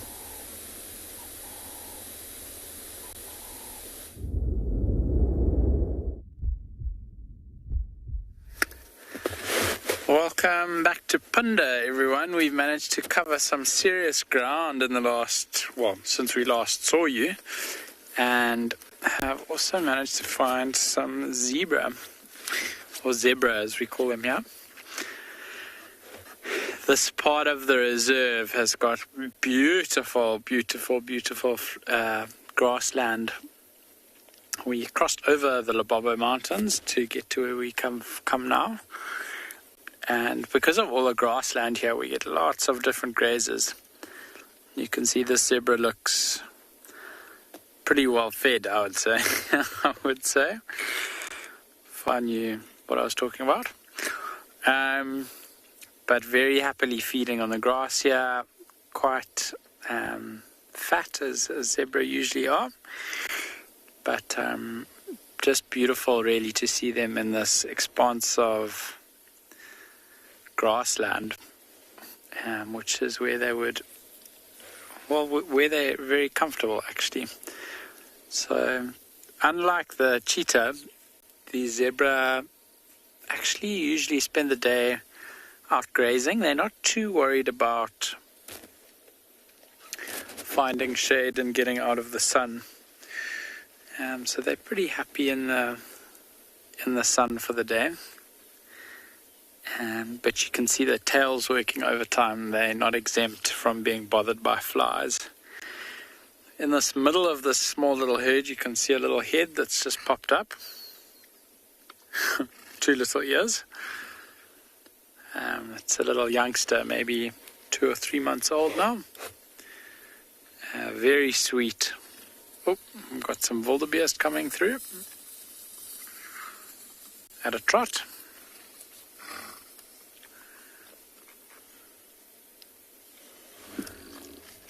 Just to keep things interesting and keep mixing them up. It's a few young wildebeest. I'm just going to roll a little bit forward here. No, we're not going to roll forward. I was just mentioning that the zebra's tails are working overtime, but you'll notice that those wildebeest, who are also grazing on this nice green grass, their tails are also swishing around left to right.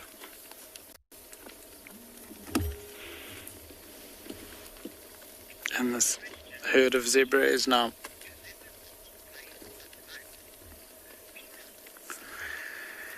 Peter, a lot of the animals, or slightly larger animals that eat, or herbivores, will need to eat for more than kind of the daylight hours. So zebras will carry on eating into the evening. And we don't often watch zebra at night. I was just trying to think off the top of my head if I ever remember seeing a zebra walking around in the dark eating. And I don't. I don't remember any specific time. But they will continue eating in the evening, yeah.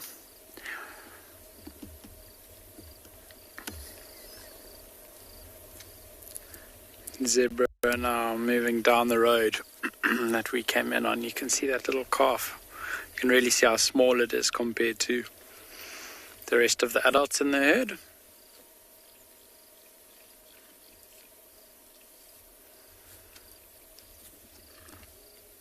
And the zebra are now eating the slightly shorter grass that's along the edge of the road. You can see some zebra off to the left that are completely engulfed in grass. The grass is really, really high. And zebra will pick at the top, kind of stemmy part of the grass. And at the moment, there's a lot of seeds and things on that part of the grass stem. The juicier, greener bits are lower down and closer to the ground. These two may be part of another group. Another, looks like a male and female. Maybe a young male who's just managed to get his first female for his harem.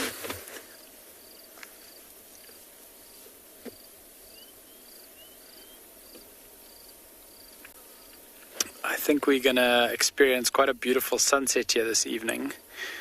Odie, if you zoom out and cross to the left, just to see how magnificent that, I mean, as far as the setup for a sunset goes, I think that's pretty spectacular.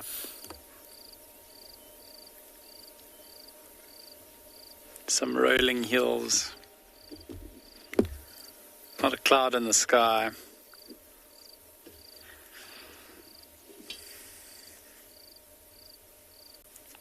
It's going to be a goodie. But it has been a hot day.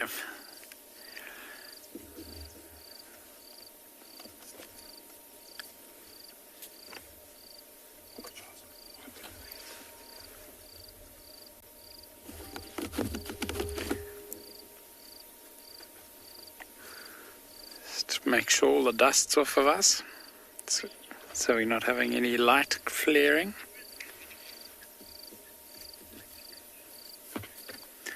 Wakib, that's a very interesting question, and I haven't heard of any cases of them kind of communicating together as such. What they do, as you can see in this scene in front of us, is they're kind of in the same space. They effectively are part of a herd together.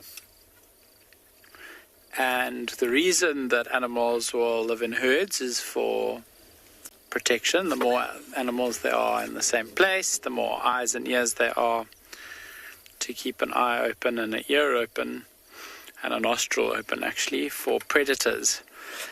And if the zebra, for example, see a predator, they'll alarm and that'll make the wildebeest aware, and vice versa. So that on some levels is a level of communication. Not sure if they can chat to each other about where the grass is greener, but definitely for protection. We are going to send you across to Tswalu now. I believe we haven't been there yet, so you can go say hi to Deirdre. We are going to carry on into this expanse of grassland and see if we can find any other animals, grazers or predators.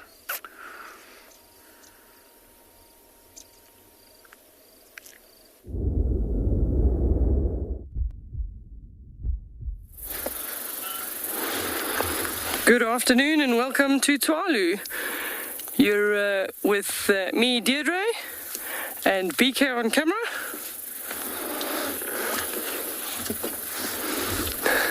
Good afternoon. We've been away for a while. We've missed you. We've decided to come back, and this is what we have for you this afternoon. 2 lovely male giraffe. Just before we got here, they were sort of pushing each other around a little bit, so there seems to be a bit of a tussle as to whether they want to start necking or not, but the one just lost interest completely and walked away.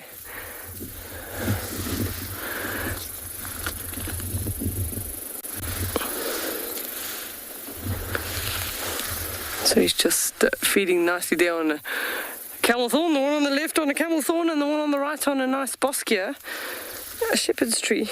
Just watch how that tongue works.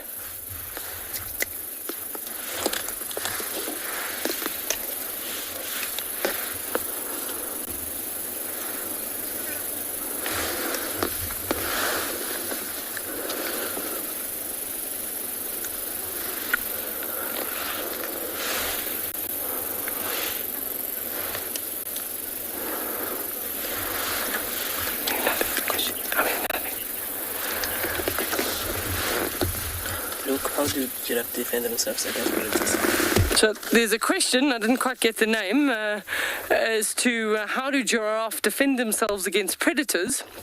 So when predators do chase them, they can run, and they've got an incredibly long stride, but running 2 front legs and then 2 back legs is quite an awkward way to run. But if they are cornered that they do need to defend themselves, they can kick both forwards and backwards, and in time have been known to kill lions with that very powerful kick. So they are an animal that does need to be respected.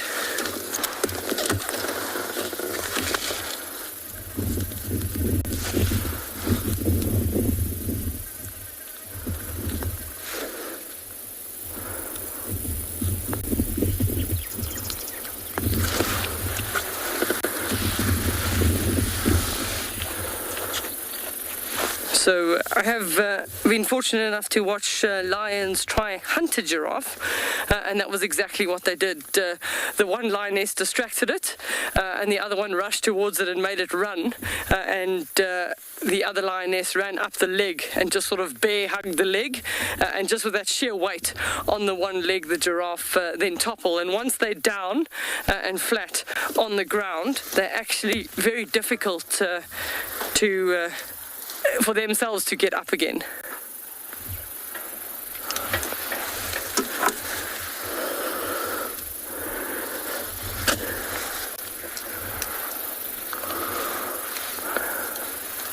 He's walking all the way around. He's coming to stop for a snack on the bosque here.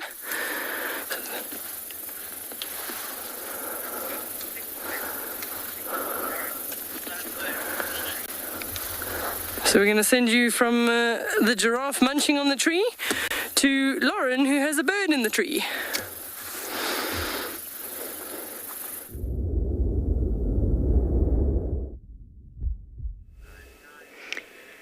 I can't believe it, everyone. I think I found another battalier nest. One that I had no idea about. We're still in the drainage with Kalamba, still with a terrible visual. And it's a battalier. I think this is the male. And he's tending to something. He's been very busy. He flew off. He came back. I hope it is. I'm trying to figure out actually where this tree is, because we are on the other side of the Mulwati. So I think this is definitely something we need to keep an eye on and could potentially be another little chick for us. The battaliers on Leadwood, they've got a chick. They've been successful, and I just wonder what's happening here. Now, they are monogamous. They do both invest in parental care, albeit different ways. But that's okay. I mean, one's male, one's female. They're not going to invest in parental care in the exact same way, but they do invest in looking after their offspring. And it's so easy to tell the battalier sexes apart, and that's what I really love about them. This is definitely the male, not got that second grey band on the primary flight feathers. That he flew off and he came back and he keeps looking down. It's very, very far away, as Morgan just showed you. But I wonder, is this another nest? I love following the journey of birds, and I think it's not easy when the nest is very high up. That's the tricky part for us. I mean, our camera has an incredible zoom capability, but not really in terms of vertically getting into a nest. However, once we find the right spot, we can actually monitor what's going on inside. I'll need to visit the other battaliers as well, but I just don't want to leave Miss Kalamba.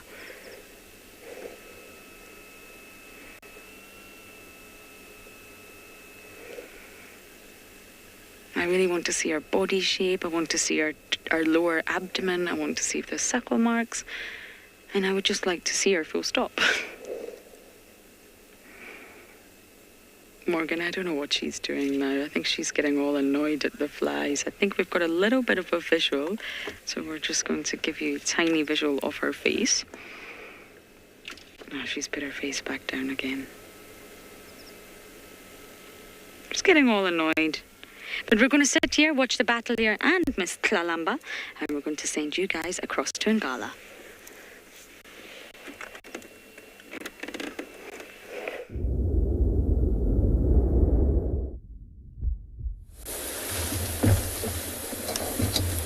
And very playful cubs we do have indeed. All three of these little lions have decided that they are now becoming tree climbing lions, and they have been moving all over that fallen over tree.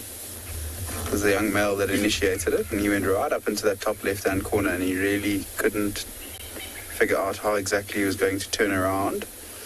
But to his rescue came one of the little lionesses that showed him the way.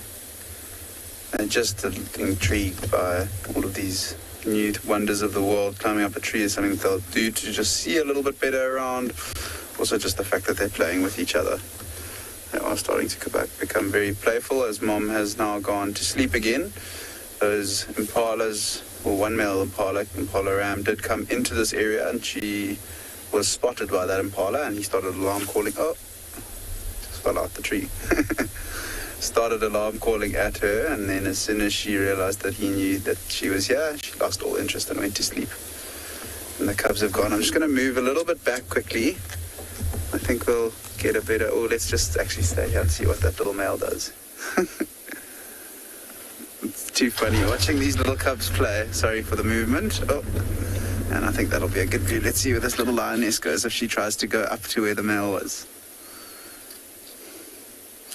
If she does try and climb up that next little part of the tree, have a look at her feet and her paws and watch how her claws come out to help her grip onto the branches. She's doing it a lot more tentatively than the male. The male just went straight up and then couldn't figure out how.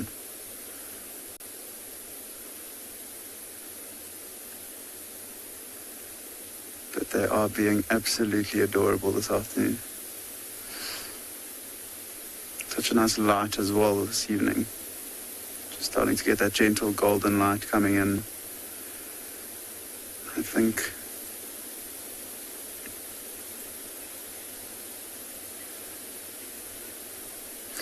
so we are going to make space now for one of the other rangers coming into the sighting, and we'll go see what else we can find. But if we don't manage to find anything else, we might just went tumbling straight out of that tree. We might come back here to see what these little ones are up to. But we're going to send you over to Phinda while we make our way out of the sighting.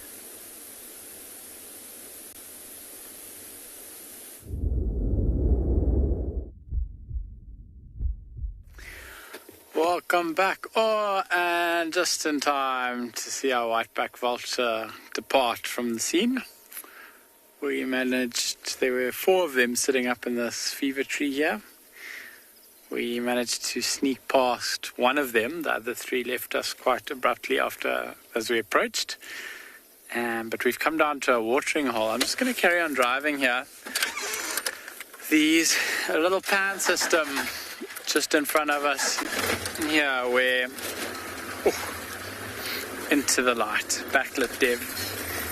Little pan system here where these whiteback vultures often come and drink during the day. So quite common for vultures to drink during the day, and they really do enjoy drinking at this watering hole. They seem to be here every other day in the heat of the day. Oh, I can see some taking off already before we've even managed to get a view of them. There goes one of them over there. Hopefully, fingers crossed, we can get around the corner here without disturbing all of them. Which will give us a bit of a view. Oh, come on guys, hang around for us.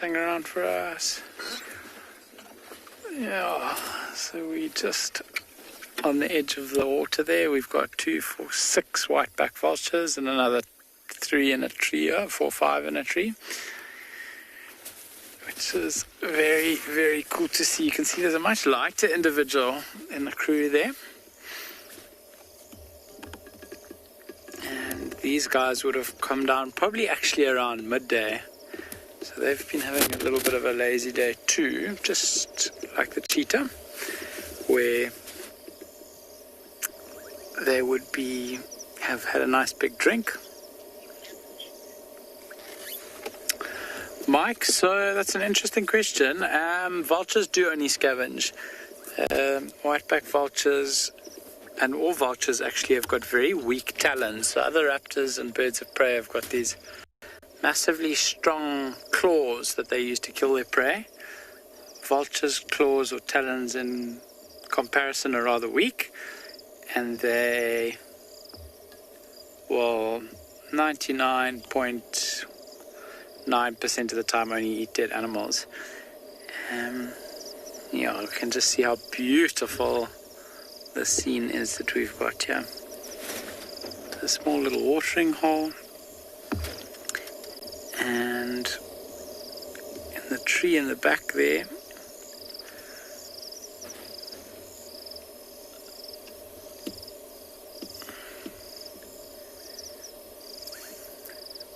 That vulture must have just taken off. If we go into that vulture on the right though, if we look what's known as his crop, so you can see he's got that long skinny neck, and then at the base of that there's an exposed piece of skin. All birds have got a crop where they keep their food after eating it, and that vulture's crop is pretty full, so I would say probably fed today. Maybe even one of the vultures that fed on... Oh, there's some impala that are rutting that are coming behind us. I can see them running across on the right hand side there. There's a big male chasing a younger male.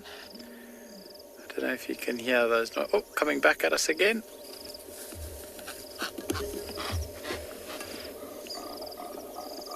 Oh, big majestic male. Nice big horns, chased the younger male off.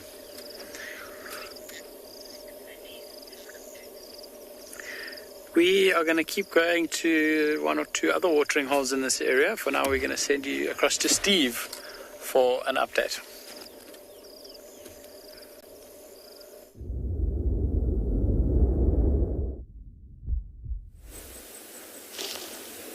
Welcome back, everyone. Well, we found some wonderful leopard tracks and a knife, of course. We have been following this individual for a little while, but they've gone out of our area of comfort. So let's have a little look. You can see female leopard. The tail was over here. You can actually smell it. This is so fresh. It's so fresh. The back legs, 1 foot, 2 foot. You can actually see the fur on that foot. As she kicked down, you can see the fur there. There the leg sat. See where the leg sat over here, sort of the hip, into the hip joint. There's the body, the 2 feet before she lay down. And she lay down, and the 2 front feet in front like that. That's incredible, isn't it? So there you can see the track of the female leopard, 8 centimeters. Possibly Thandi. I'm not sure. They had Thandi. We're tracking her around Torchwood Access down the road here this morning, and this is heading straight up Cheetah Cut Line towards the north. We followed into Torchwood, but couldn't follow any further. Okay, that is about as good of a leopard track as you get. Very excited to show that to you. I hope I threw my stick away and not the knife. Still got the knife. Very good.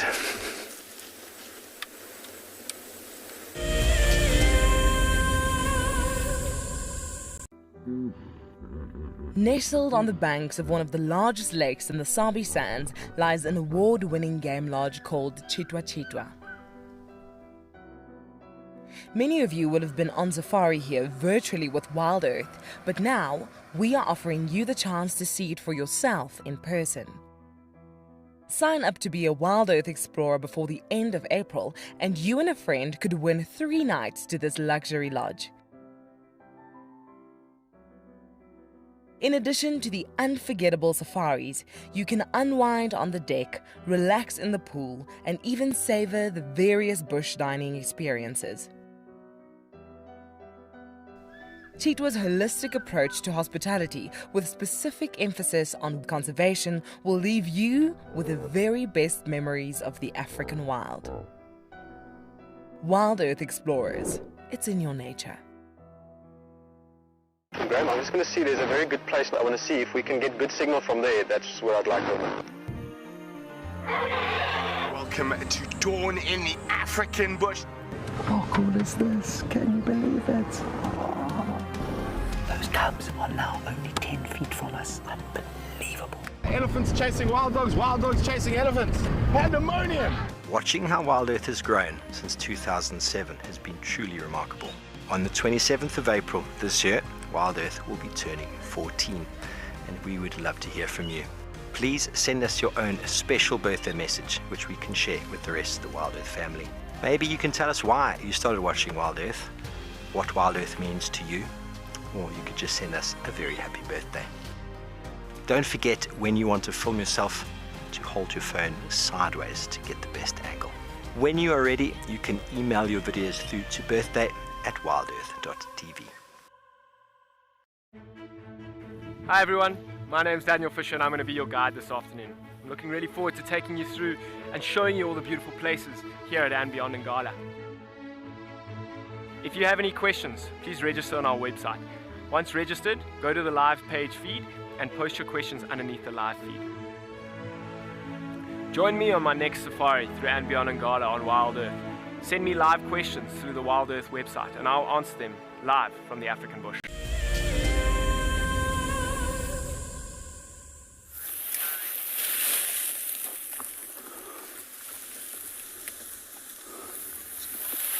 Good afternoon and welcome back to Pridelands. We were just sitting for the last 15 minutes watching this group of elephants.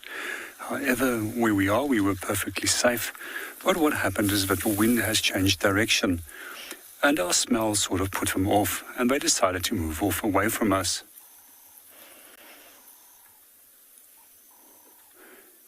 We're just going to see where they're going and then from there on we're going to continue our walk.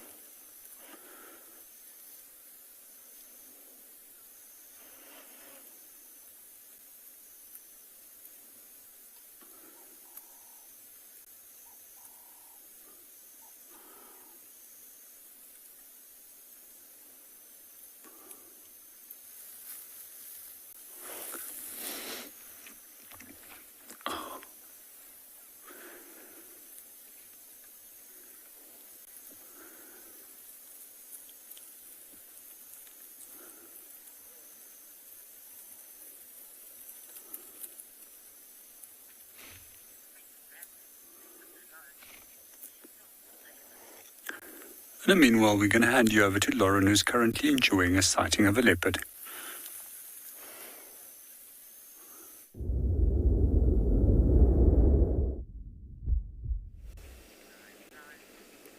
Thoroughly enjoying Kalamba's presence. It's definitely not the easiest. You know, there's a small chance Morgan and I may not make it out tonight. But, you know, there's also a chance that we will. One must take risks. And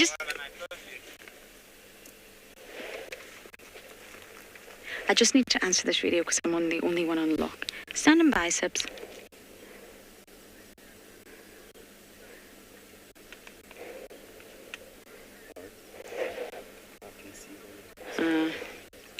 Sips, come in. Hi guys. Are you looking for Kalamba? I get up from, I'll see you from the side. If I get to you, I just came from the south side. Yeah, I can see you. Just come towards the tree with the kill. Sorry about that. So yes, continuing on that sort of narrative of communication, courtship, especially in solitary animals, not necessarily groups of animals, is the most important for communication. Because it's really the behavioral signals that actually precede and then coordinate copulation. Generally speaking, and I'm going very general here, courtship sort of comprises of two different signals. You've got to attract the mate. You've got to entice the mate to come to you and mate. And I'm just not talking leopards here. You've got your fireflies flashing, we were talking about that last night, crickets chirping, frogs doing their croaking all night long, and even some bird songs for territory, but some is to attract a mate. And that's the first step in courtship, really. And then you've got to release the chemical sex attractants. Now, you're not going to release chemicals unless you're a highly olfactory individual who understands those chemical scents, who has chemoreceptors. In leopards, they do. They live in a highly chemical world, and therefore they must release these chemical sex attractants that show the other member, be it male or female, that they're ready or they want to mate or that they're in estrus. Now, insects, for example, chemical sex attractants have actually been identified in more than 1,600 insect species. Can you believe that? And in mammals, which of course Kalamba is, as they approach estrus, as they're getting ready to come into estrus, they release special sex attractants. And these are compounds that are in their urine. Or they can be volatile scents that are released from the female genitalia. And she has to do that. Naturally, she has to find a mate. She's out here on her own. She's solitary. And, oh, hello, beautiful. And they talk through chemicals. That's why they leave scent marks. That's why they leave the scoosh, scoosh and the defecation. She's trying to signal. She's a little bit skittish. Can you see her? Okay. Just don't want her to be scared. Oh, I'm tired. It's been a long day. So basically, the chemical signals are there to bring male and female, opposite sexes of the same species together.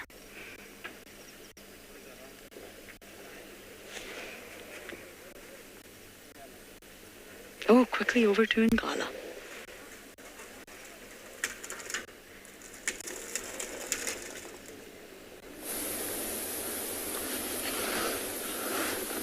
Yeah, I'm out of the way. Welcome back, everyone, and a rather exciting find here on Ngala. Have a look at the snake we've managed to find. And look how it's moving around. See that big coffin-shaped head? Very slow movement. It is a black mamba that we have found. And listen to the Birchall starlings going absolutely crazy. That's what made us alert of the snake, where the Birchall starlings are alarming and dive bombing it. That Natal Franklin doesn't seem too worried, just to the right. And it's a rather special find this afternoon as we're approaching winter to see a snake still moving around. Jeepers, it's right next to that Natal spurfowl. Oh.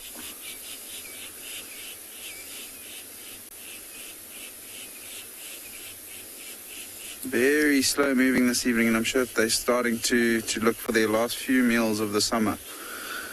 But what a special find, and to see it so out in the open like this it's quite cool.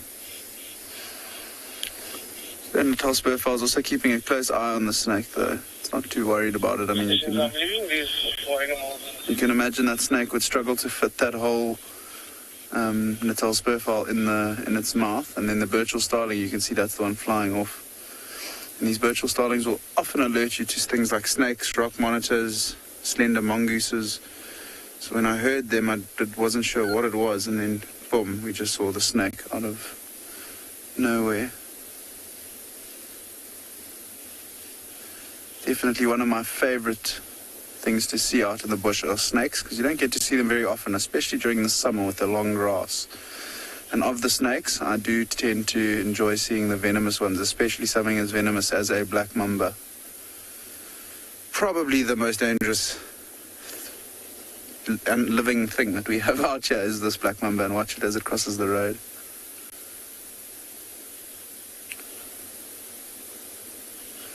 See how it's sticking its tongue out every few seconds.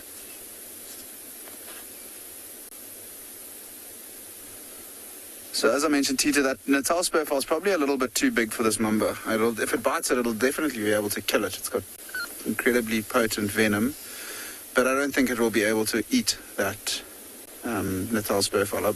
A fully grown mamba, a 3-meter long mamba, maybe. But this one doesn't look like an adult yet, so I don't think it would be able to eat that Natal spurfowl. And that's why I don't think that spurfowl is too worried of its presence.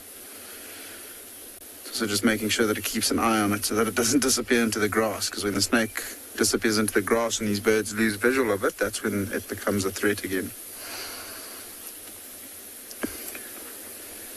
Moving very slowly this evening.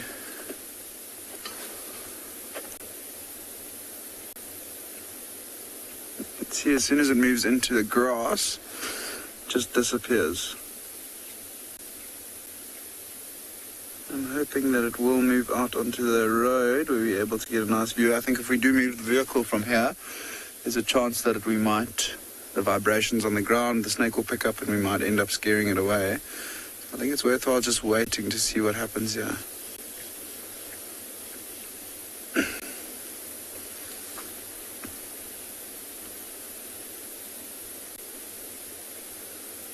As I mentioned, it's getting to the stage. Oh, there comes the birch-tailed starling in again. See, the snake's lifting its head right out of the grass to be able to see around it as well. There, it's coming back onto the road.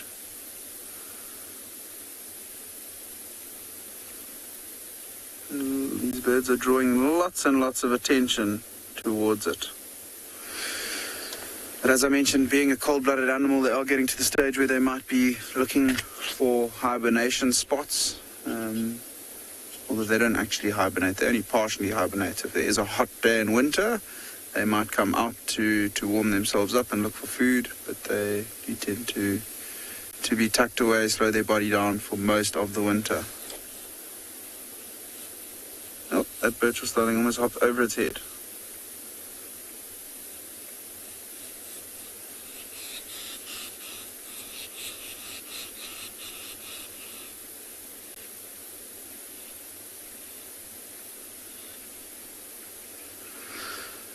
So sightings of black mambas for us usually at Ngala, they tend to be very brief. So it's quite nice that we've been able to sit with this one for so long.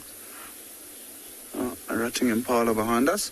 But I haven't actively seen them hunt before. They usually, if you do come across them most of the time in a vehicle or even on foot, all they want to do is move away. And luckily for us with this one, we stopped just far enough that it didn't feel threatened by our presence and it's just going on about its usual business. How's that birch-tailed starling bombing it? So I haven't actually seen one hunt before. I've seen many black mambas, especially since I've been at Ngala, but I haven't seen one hunt before, no.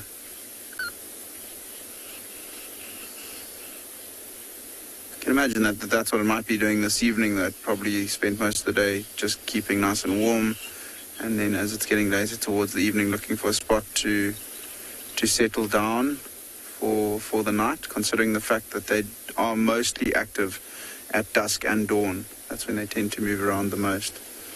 Word for that is crepuscular.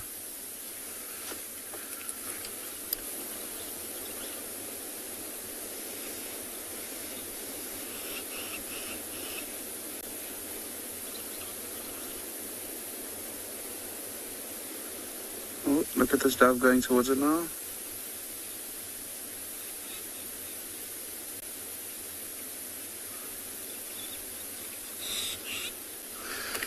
That was interesting. That ring-necked dove walked right past the snake, and I thought the snake might have at least struck at it, because I think that bird's only about half the size of the spurfowl, so I think it probably would be able to eat something like a ring-necked dove. Probably looking for something along the lines of a rodent, maybe a bushveld gerbil or some type of grass mouse this evening.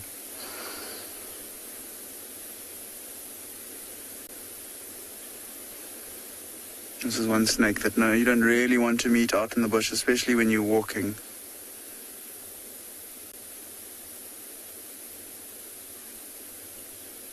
And Nicanova, it is indeed. So they are one of the most venomous snakes that we get here. However, there are several different things that will try and prey on a black mamba. Brown snake eagles, for one, will from time to time catch these if they're able to. They don't seem to be too worried about the venom of the snake, and they've got those very hard or firm scale-like legs that don't allow the snake to penetrate their legs most of the time. Something else might be a slender mongoose that might go after it. Even a dwarf mongoose potentially might go after something like a brown snake eagle. I mean, after a black mamba.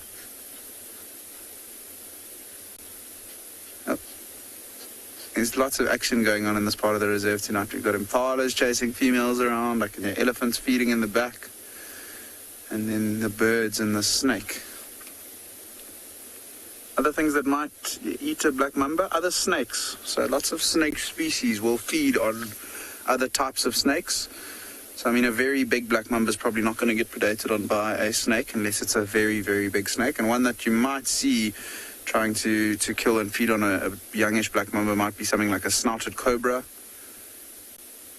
heard that they tend to try and hunt snakes, and that's what they try and feed on. I can't believe how the snake has just been moving around this clearing now. He's not fazed about the birds. He's not fazed about us. Just going about his business. Enjoying seeing how he's moving very slowly, and then, as I said, with a flick of that tongue, pulling in all kinds of scents into his Jacobson organ to gather as much information about anything moving around him. And that's essentially how he's hunting. But also interesting how he just picks his head up every now and then. Obviously, when the birds try and bomb him, he picks his head up to try and chase them away. But also just to see over the grass and see what might be moving around.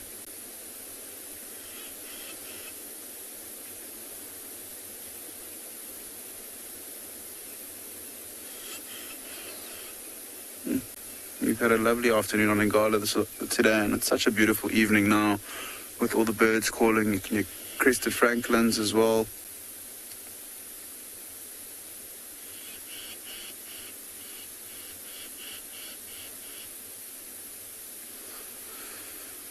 So Ian, that's a good question, and I can't give a definite answer. I'm not entirely sure, but I think depending on their size, as they get bigger and bigger, they probably strike further and further.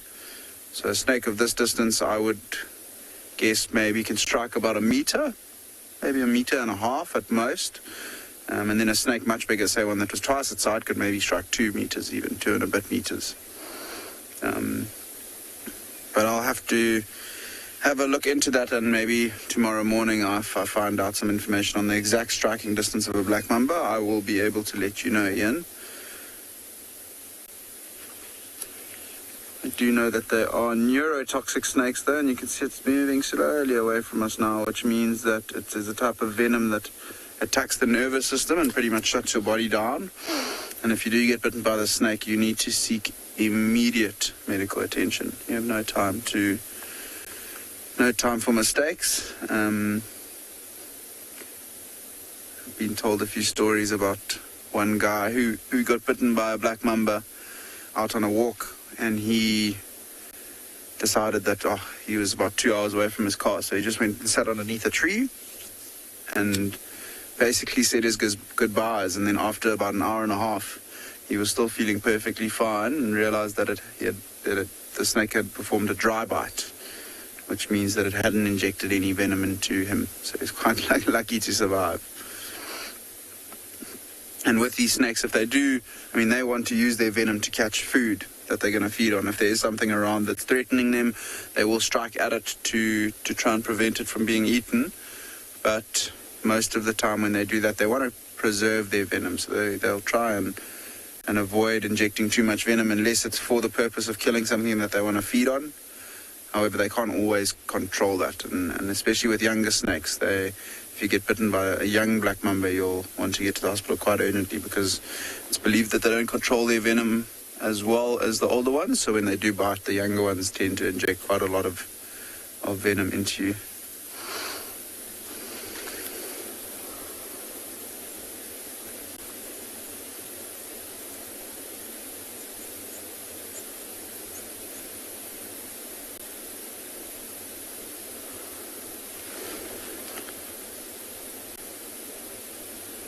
So I can't see where it's gone. I think let's just drive over there and see if we can't find it again. I'm just going to move really nice and slowly in first gear, just to try and avoid quick movements. I think if we drove there quite fast, the snake's probably just going to slither off into the bush.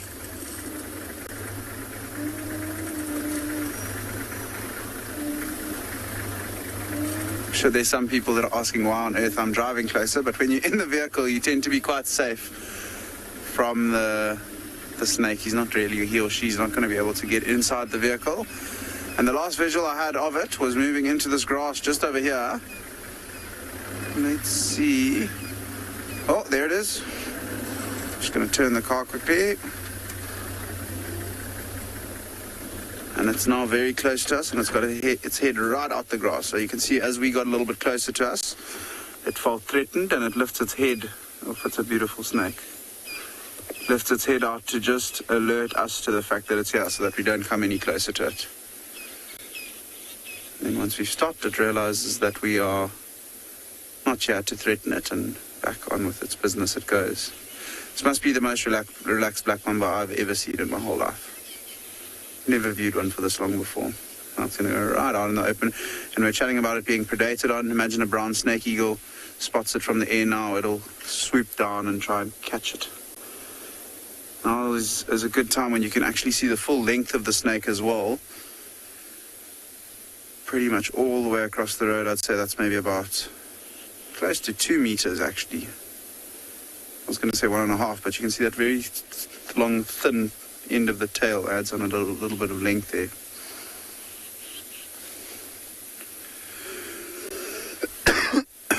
Excuse me.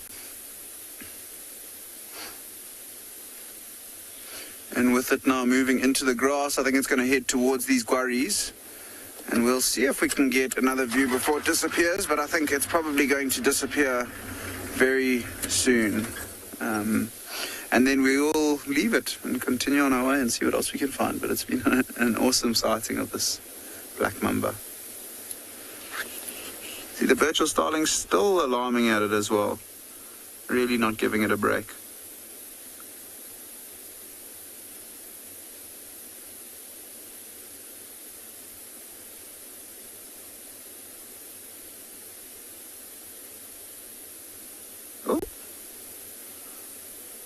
Moving its head, using the flicking of its tongue again, and it just bumped into a stick and it got a bit of a fright.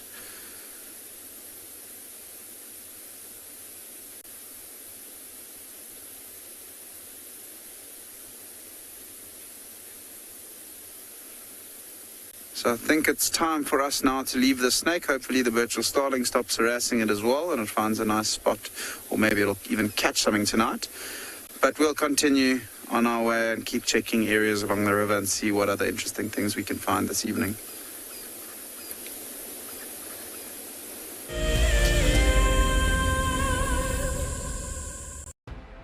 In preparation for our 14th birthday, we will be lighting up a fire and heading on a special journey down memory lane. Join Lauren and Steve on the 11th of April for a sentimental look through the archives. The missing cubs have arrived! Holy moly, everyone, this is incredible stuff. Oh my goodness, everyone. Oh, there's 2. Who better to have as special guests than the WildEarth co-founders Emily and Graham Wallington. They'll be answering questions about WildEarth's fascinating journey since its launch in 2007. Following many requests, we've decided to make this event available to everyone, not just explorers. You do, however, need to be registered on the WildEarth.tv website. Join us straight after the sunset drive on the 11th of April for what promises to be a remarkable evening. So in 1998, we had this idea to go and put a live web camera on a waterhole somewhere in the Sabi sands next to the Kruger National Park. And I approached just about every single landowner and everybody thought I was completely crazy until I met Yuri and Pippa Moorman. We thought it was definitely a fun idea and a worthwhile thing to experiment. And it immediately became a runaway success. And it gave people all around the world the opportunity to watch a little piece of Africa day and night. Back in 1998, it was the very early stages of the internet, and all we were able to do was to get a 30-second refreshing JPEG out of that camera. But over time, what we began to do is focus more and more on trying to develop this concept of giving people the opportunity to go on safari. Even though we live just 500 meters up this hill, we still put the camera on to see what's happening. Absolutely, we watch it ourselves. Hello, I'm Marna, your WildEarth Safari Guide from andBeyond Ngala. What I really like about connecting with WildEarth viewers is that we get to speak to viewers instantly, and I get to show you this beautiful property. If you want to ask me a question, register on the WildEarth website. Simply head over to the live safari page and you can submit your questions there. Join me or one of the other guides twice a day on WildEarth.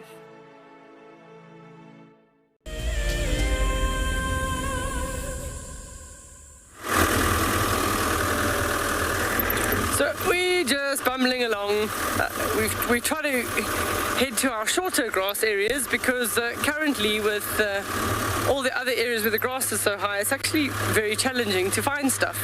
So as we're starting to change seasons now, we're starting to see late afternoon, the bat-eared foxes come out a little bit earlier, and they are a little bit easier to see out in these more open areas. These little stalks that we're driving past are all the dead, what's left over of the wild sesames that had nice beautiful pink flowers on them not even a month ago. And yeah, we just get into that time, the sun's just getting a little bit lower, we're looking for jackal as well, they're out, they'll start calling relatively soon, and any one of the other little nocturnal creatures. And the meerkats are starting to head to bed. I do know we're coming past a group, there was a group that live here. We'll just slow down and have a look. Maybe we catch them or they've already gone to bed. It's a nice system here on the right. No, nobody's home. So just a nice little burrow system there. Yeah, we'll keep going and see if there's anywhere else. But the plains at Tswalu are quite quiet today. So we're just heading out. We've probably got about less than an hour before the sun goes down.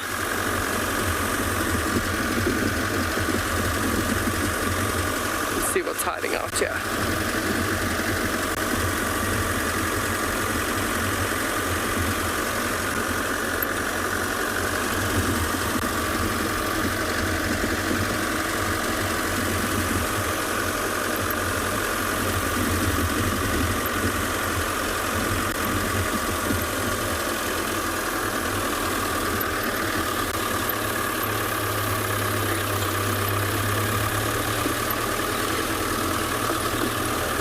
Is asking what time does the sun actually set at Tswalu. So at the moment it's about 6:30, 6:40 in that range. So later than some of the other areas, which is nicer. But when we get into the real winters in about sort of July, August, we'll start that the sun will be going down already at 5:30 in the afternoon. So then the temperature starts dropping. Lately now, as soon as that sun hits the horizon, you probably lose about 2 to 3 degrees pretty quickly. We haven't hit any minus temperatures just yet, but certainly the mornings are more crispy. I finally see BK starting to wear pants in the morning. I've been teasing him for ages, but today was a really hot day, so he's comfortable in shorts today with his chili pepper socks that he had on earlier. His lucky socks, he says.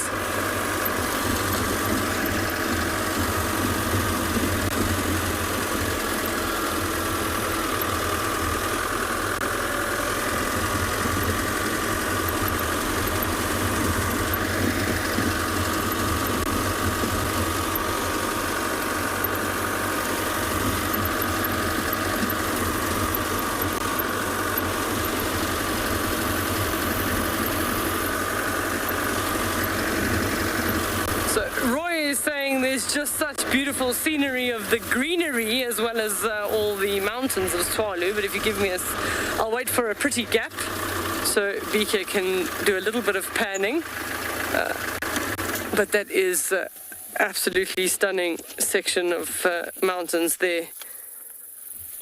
That's pretty much out to our east.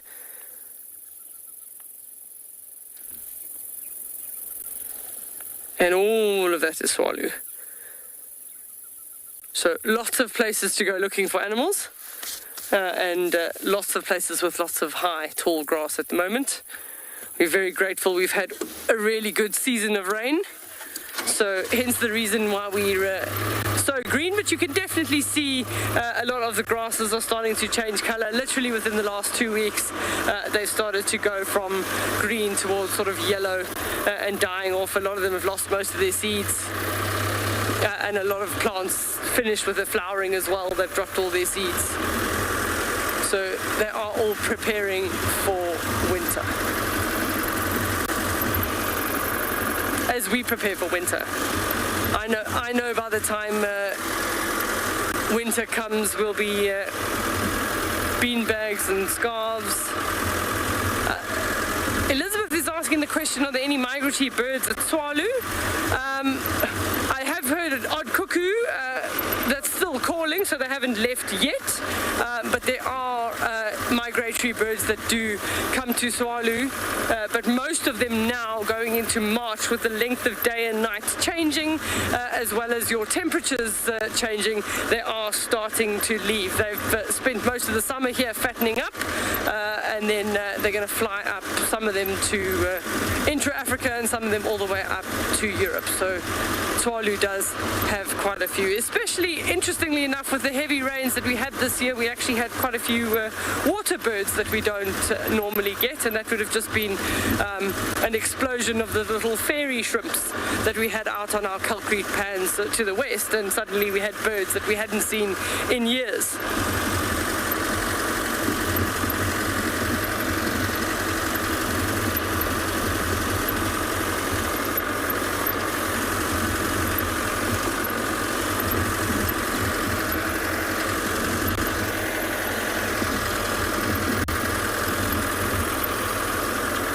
Even though I can see quite far, I haven't seen, we expected to find the gemsbok by now at least.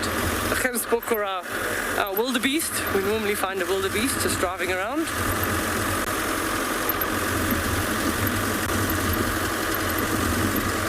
So we're going to carry on our little mission, and I believe Nick is also on a mission. We're going to send you across to him.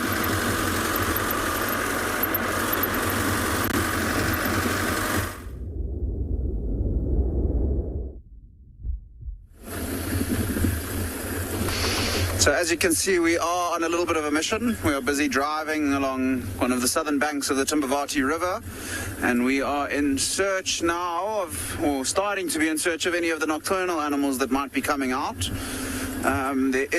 We had, believe it or not, 3 leopards in this area the other day. I think Marcus might have managed to show you one of the male and maybe the female.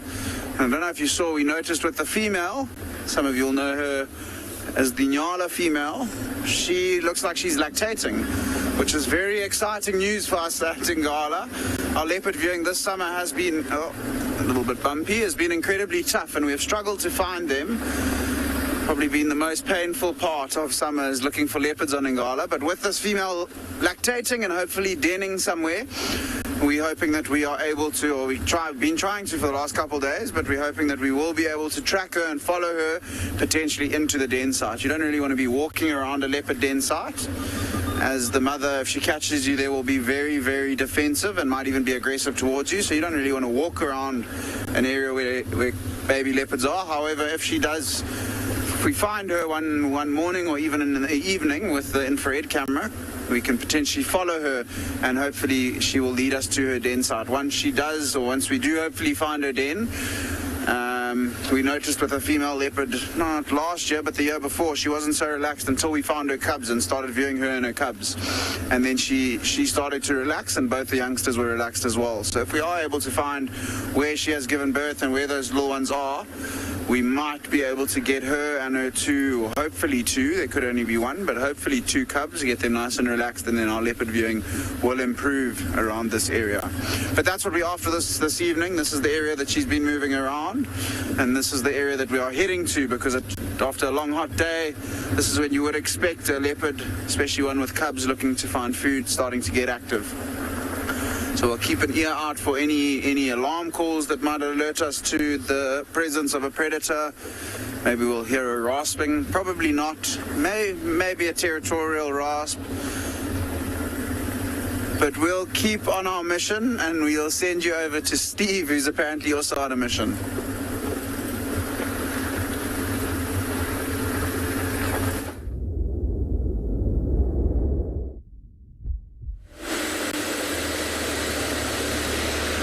Yes, it seems we're on a mission to find signal this afternoon. We've just tried to check Chitwa, and it doesn't seem to be operating. So we've now left, and we're going to come back onto Djuma, where things work well, and see what nocturnals we can find. We just had a hyena briefly. Didn't stick around for very long.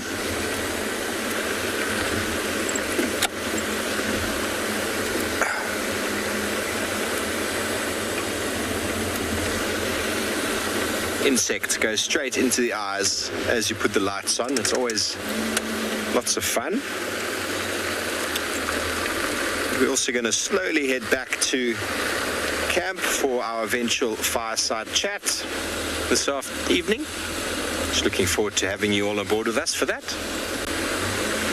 It'll be just after the show ends, about 5 minutes break.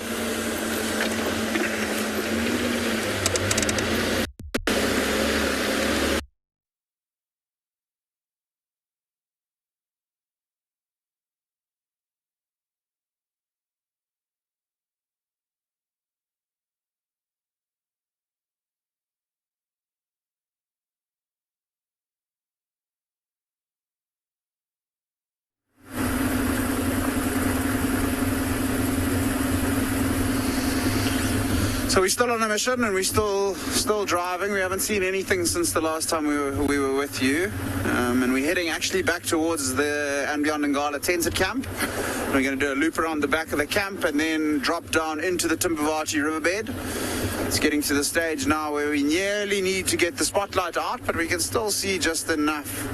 And actually bringing the spotlight out now is not really worth it. So in the next probably 10 minutes or so, I'll get the spotlight out, start shining from side to side, looking for any animals, and the reflection of the light in their eyes is what we tend to pick up. And I've promised it the last few times I've been on the show, but I'm also looking for a chameleon, and hopefully this time with Mpau's help I might be able to find one. I've been seeing lots of them and lots of little ones around at the moment as well, which is quite nice. See, there's a good chance up in front, just through this little drainage line that you can see in front of us, that there is quite a big clearing just to the western side of tented camp that the Birmingham Pride tend to frequent quite often. I don't think they're going to be here because their tracks are in the south of the reserve, but there might be something like a herd of impala coming to settle down for the evening, or a wildebeest bull, blue wildebeest bull.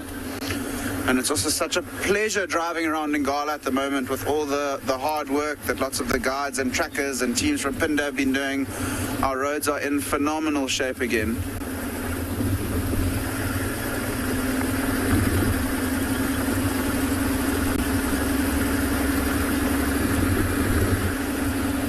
See if there are any animals in these clearings. There usually are. It's usually at least a wildebeest. But with our luck this evening, it looks like they are nowhere to be seen.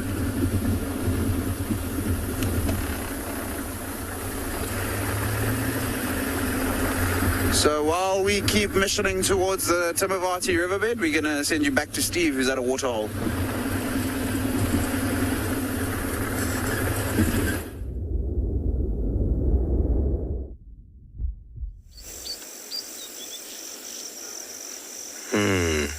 Well, everybody, we spoke about gremlins and they attacked us again.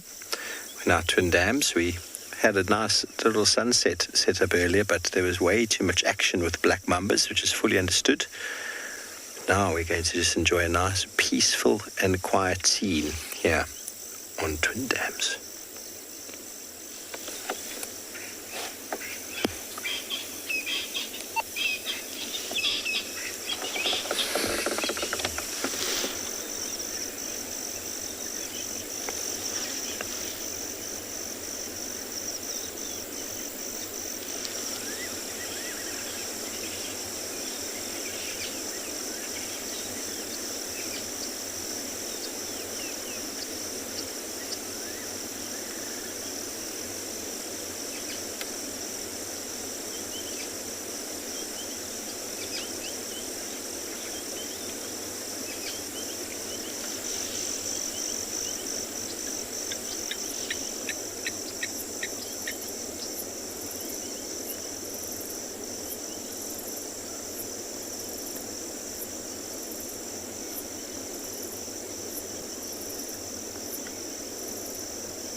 That.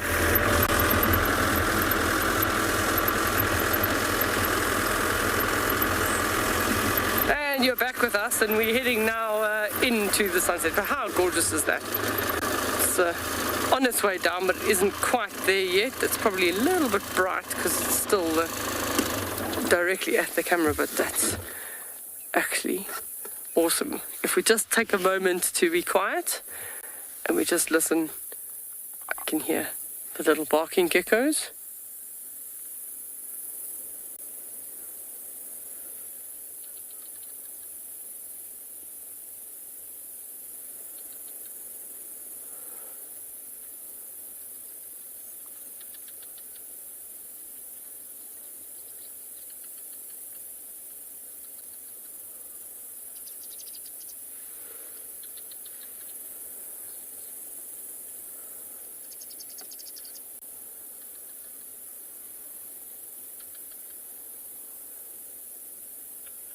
Two stations now with the female cheetah. They mobile again. They look like they might be going back to the service.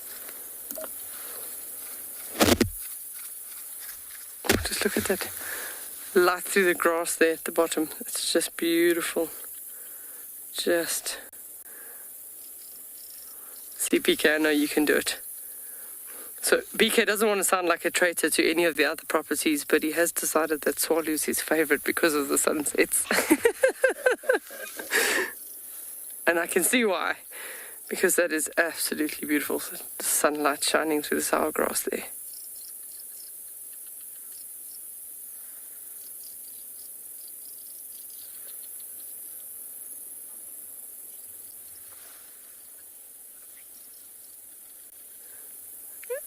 Debbie's comment is, this is simply amazing. I know we can just hear the little birds, everybody that's starting to go to bed. The little birds are getting their last chirp in for the night. And then the little barking geckos, they've started to tell everybody that they're ready to come out for the night.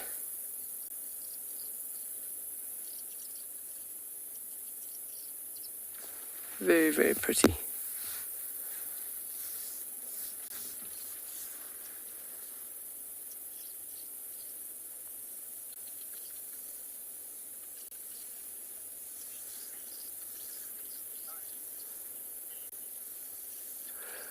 So we're going to send you across to Lauren for a leopard, and we're going to carry on and see what nocturnal things we can find.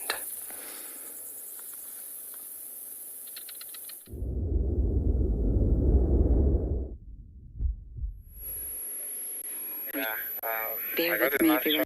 But otherwise, just keep looking on the belly if you got view from that side. It's quite obvious. Okay, everyone, you heard half of that update. So we're obviously looking at Kalamba from behind and in infrared, but the vehicle that's in front of us can see her tummy, and they said the circle marks are very obvious. Not recently wet, though. So there we go. We can't see that if we were not positioned correctly. Morgan and I had an extremely hairy moment. It was the hairiest of moments, but we did it, and here we are. I wish she would roll over. And then we could show you exactly what it is we're referring to.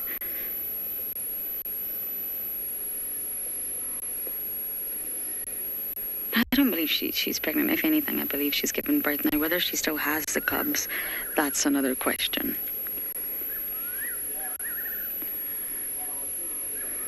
Sorry about the spotlight, everyone. It's not coming from us. But yes, whether she still has cubs or has lost cubs, we possibly couldn't determine at that stage.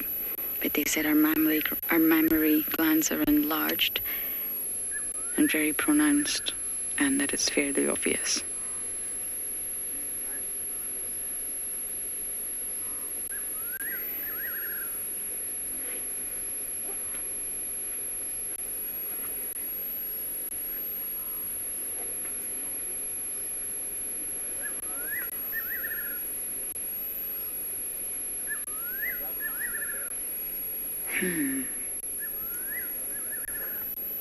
To me, it makes complete sense. her angry behaviour, her snarling, then her going missing in action. It's the first time Mom, remember, if she does have a litter, it will be the first time.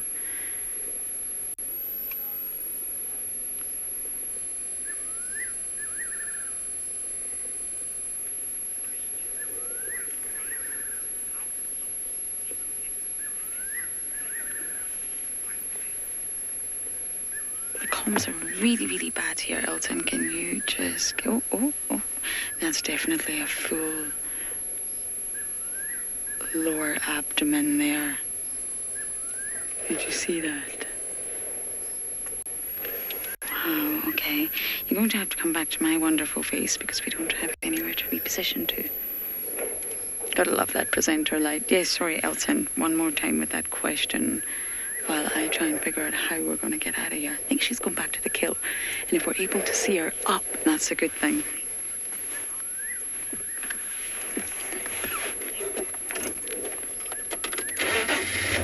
Okay, this is going to be a really tricky turn. White leopard, it does depend on a lot of factors, but on average, normally around 4 years old. But it really will depend on a lot of factors. Are you just able to turn this down a tad, Morgan, so I can reverse? There we go. It will depend on a lot of factors, but on average, 4 years old. And Klalamba's 4.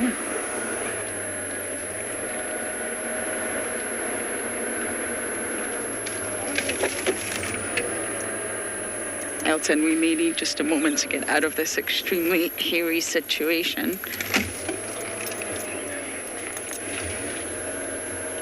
Okay, now I'm going to try and get another view of our princess, and for now we're going to send her across to another live location.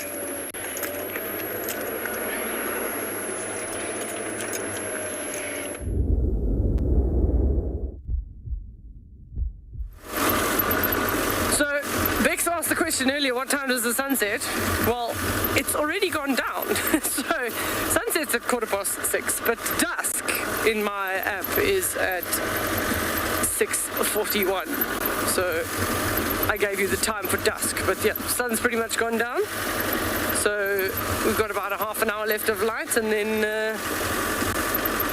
it will be dark, and then the stars will come out, and those in the Kalahari are absolutely spectacular. BK, I think we've got to show them that, because that mountain is beautiful. A little bit of pink blue on the mountain range there, down in the corner, but very, very pretty colours also down south.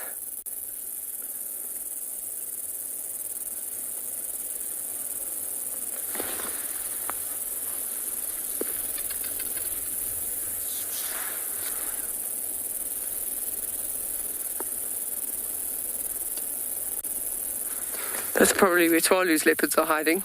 You know, all those little mountains over there, that tends to be where they like to go. And up into those mountains, unfortunately, a Land Rover doesn't go. So you're very fortunate to have been able to spend a few minutes with Lauren and her leopard. Hopefully she manages to get you another view. We're just going to go up and over the dune and see what's on the other side. Maybe there's a surprise for us there too.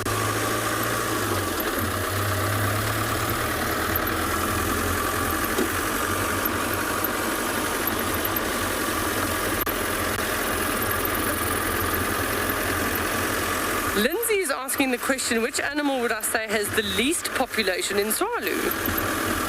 Well, sure. If you look at animals, we've got endangered species like Cape Mountain zebra. There's not that many of those. They're quite endangered. I'll probably say pangolin. We don't get a lot of those in number.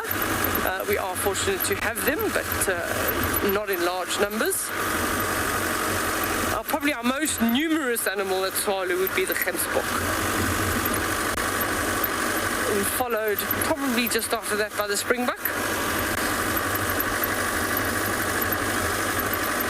And let's see what this, we're going to go up over the crest of the dune now and see, oh wow, that sunset is still, the sun is set, but there's a bright pink on the horizon there, so I'm just going to stop at the top here and we can scan through the June Street. I don't see anything. Normally it's nice to look for silhouettes. Oh, there's that was a big bird. No, he's running across. That looks like a sable there. BK running across the road now. You got him? Okay, beautiful. So there is something in the June Street. A beautiful sable bull. Oh, he's in a hurry.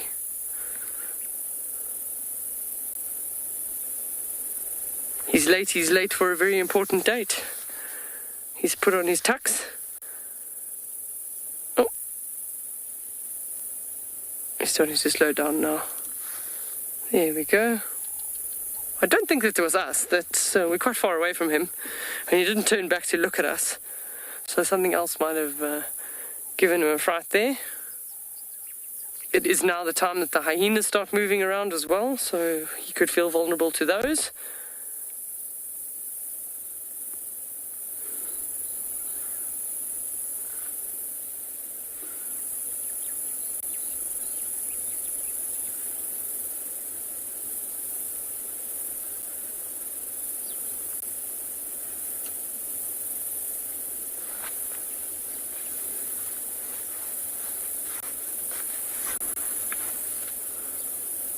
It's got a beautiful set of horns there.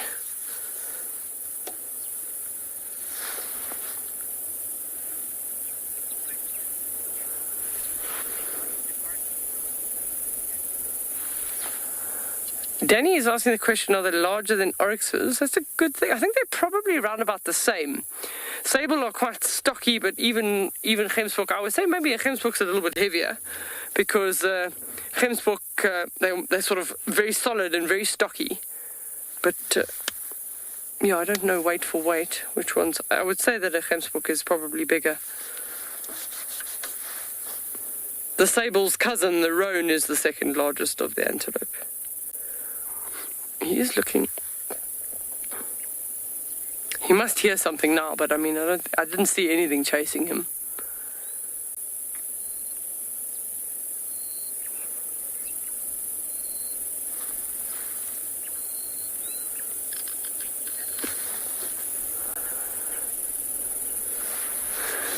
So we're going to send you across to Nick, who's found something small and green, I believe.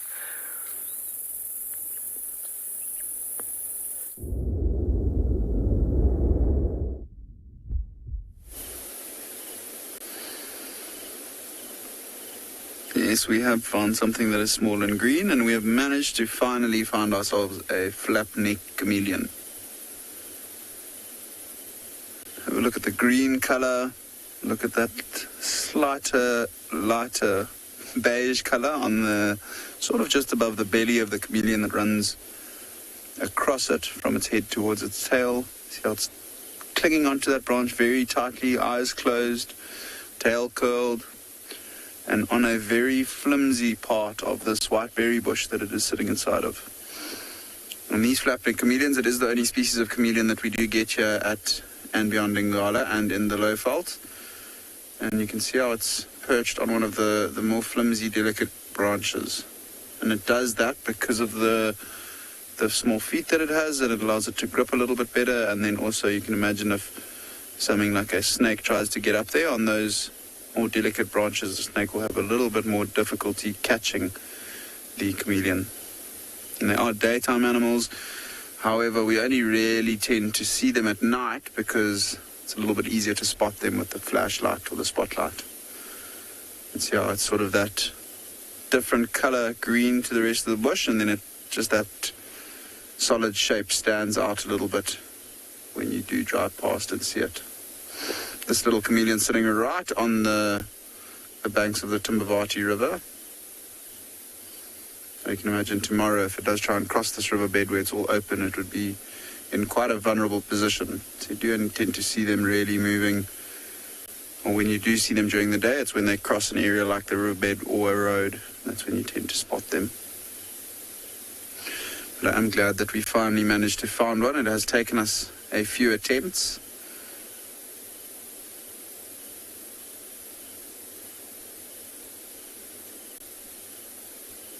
also just so nice to listen to the noises around us. It's very, very quiet this evening.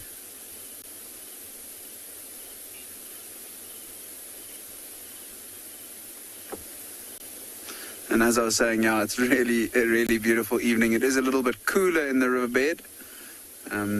So it is time to start putting on jerseys. And then when you do tend to go out of the riverbed and onto some of the ridges around the property, you do find these warm pockets of air that are rather pleasant to sit in.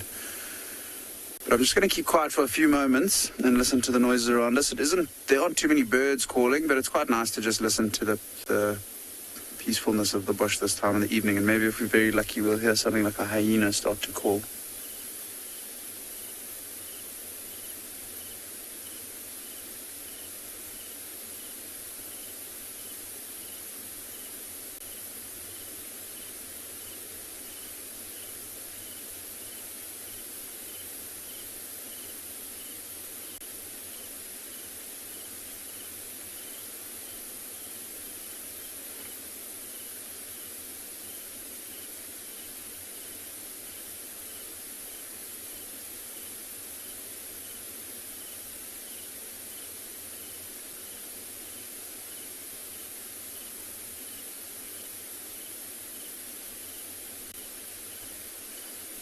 Only really insects that are calling this evening, and then pretty much in the middle of that stage when I was quiet, I saw him pour turn his head backwards, and there was a sound of an elephant drinking in the riverbed behind us. It was a small herd that we just passed because the female wasn't too happy with us, and when we passed she did trumpet a little bit and chase us. I think that's why me and Paul both had a look backwards just to make sure that she wasn't coming back towards us. But I think let's leave this poor chameleon, let it enjoy its night. Hopefully it doesn't get preyed on by anything, and then tomorrow morning it'll start to move and look for an insect like that moth that just flew past its face. If it was awake, I wouldn't have been surprised if it caught it. But as I said, we'll keep driving the riverbed and see what other interesting things we can find this evening.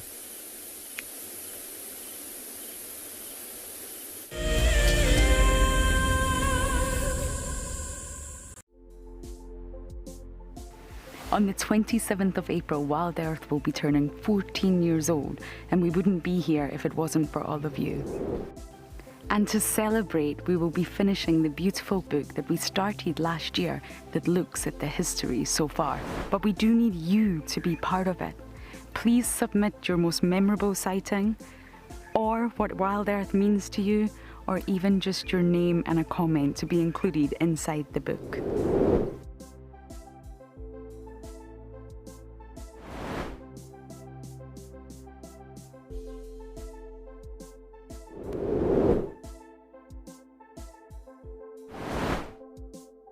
Head over to the website to add your name and reserve your copy.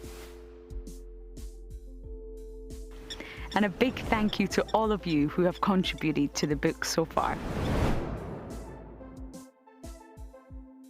Staying one step ahead is the key to survival out in the African wild. And now you can stay in front of the pack with a WildEarth weekly newsletter. Sign up to be a WildEarth explorer and you will get exclusive behind-the-scenes stories about your favorite guides and camera operators. Information about our upcoming plans and projects will be delivered to your inbox every week before anyone else. And you can hone your guiding skills by taking part in our Identify Me nature quizzes. WildEarth Explorers, it's in your nature. I got into wildlife filmmaking because of a passion for nature and a notion that I could make a difference. Helping others fall in love with nature brings meaning to what I do. It's also a lot of fun. A couple of times per week we receive some very heartfelt messages from viewers telling us about how WildEarth has made a difference in their life, whether it's helped them through a difficult period or simply helped them to reconnect with nature. I think that's why we do what we do.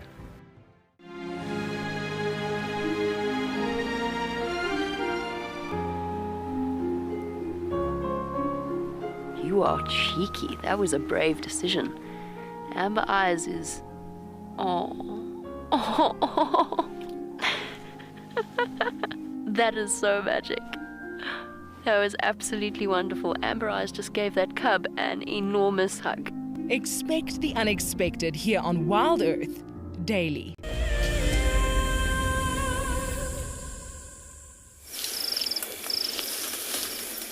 And everybody look at the little one on the right there.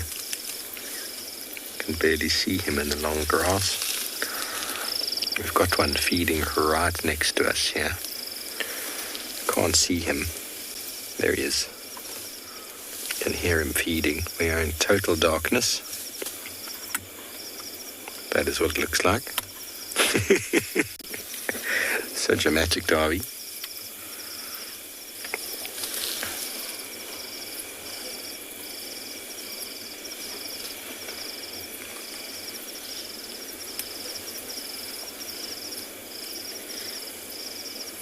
Let's listen, see if we can hear that poo drop over there.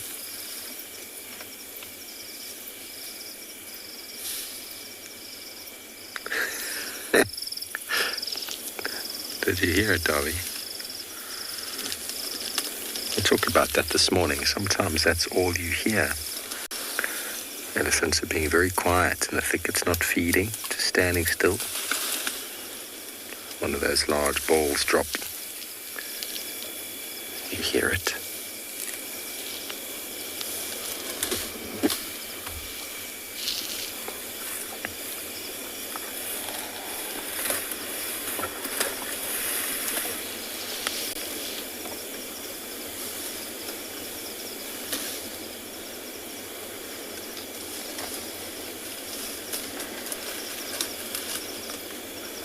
We've got one coming up behind. I can hear the footsteps.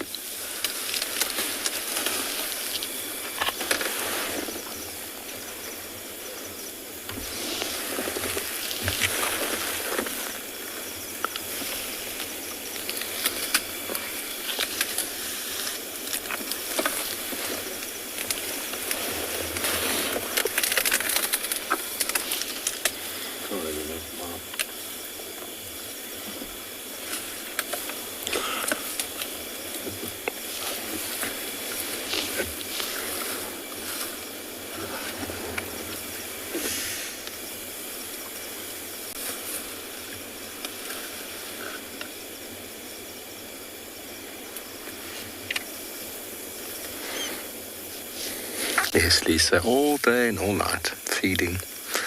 Big bellies to fill, big bodies to look after. They get by on lots of low quality, although they will feed on the best quality.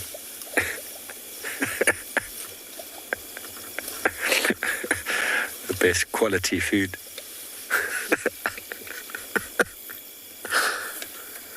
So she's got just a little bit of gas there.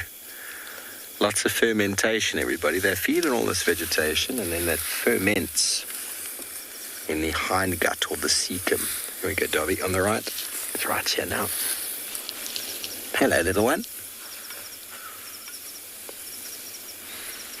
Everything they're doing is pretty much by smell now. Walking by smell, feeding by smell. Following each other by smell. I think there'd be also a fair bit of hearing with the following. But all this food goes into the stomach. There's very poor digestion in the stomach, and then it goes into the hindgut, or the cecum, which is akin to our appendix, except it's very well used in these animals. It's a big storehouse of fermentation, a big brewery, where lots of bacteria grow on the vegetation, and that is where they get the majority of their food, all their nutrients. After the cecum, it goes to the very long lower intestine, and then it comes out as enormous balls of a very poorly digested but fermenting vegetation.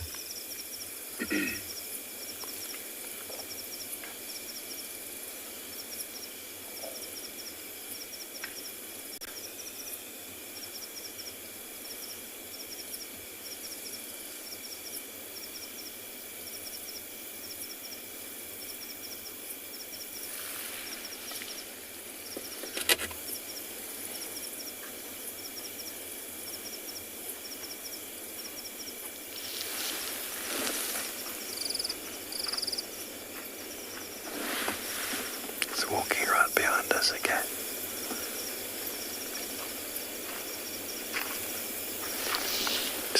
us.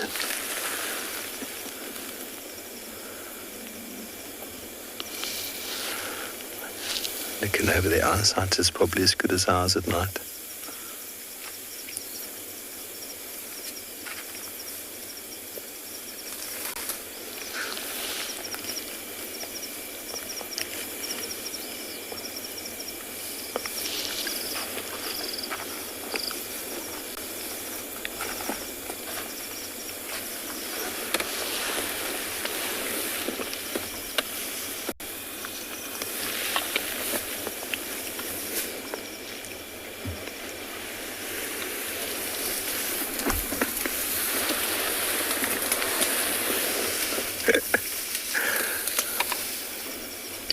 Another one behind us, flapping its ears. The boys have arrived.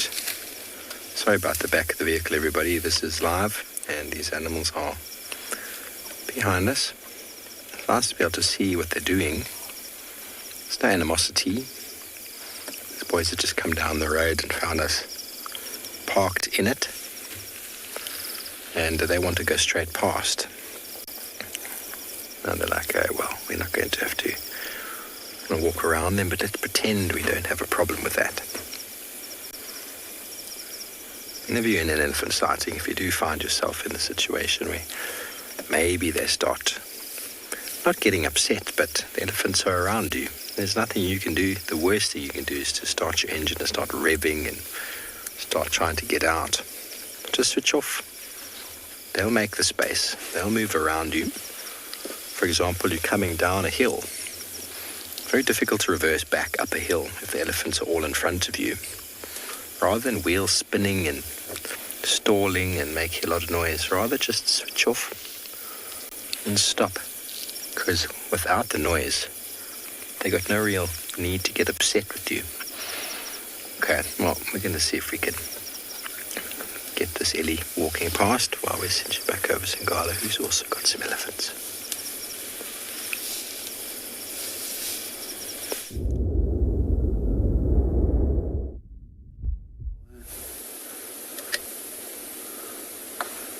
So from one elephant to another, we've actually managed to find quite a nice herd of elephants that are in front of us. I mean, you can see the bush is quite thick, so there are only a few that we can see now. But if you listen, you'll be able to hear some of them feeding. See, that cow over there is going for grass, similar to what we saw earlier with that bull. I think that's the majority of what these elephants are feeding on here at the moment. You can hear one in front of us. That sounds like it's inside a bush. And it is quite nice to see them at night, and we're so lucky that we are able to view them at night with this infrared camera that we have attached, or the infrared light. Because elephants being daytime animals, you don't really want to view them at night because you have ample opportunity to sit and watch them during the day. So at night time you tend to avoid shining lights on them, as you can temporarily blind them, and they just don't like having a spotlight shone on them. I think Steve was mentioning how their eyesight at night is similar to us human beings, and you can imagine how we also would not like to have a spotlight shone into our face at night time. You can see this female still flapping her ears as that bull was earlier, and it has cooled down quite a lot this evening. As I mentioned in the riverbed, it's time to put jerseys on. But these elephants are still flapping their ears, just trying to keep as cool as they possibly can. After a long, hot day like today, I'm sure they'll be enjoying this cooler evening that has come about tonight.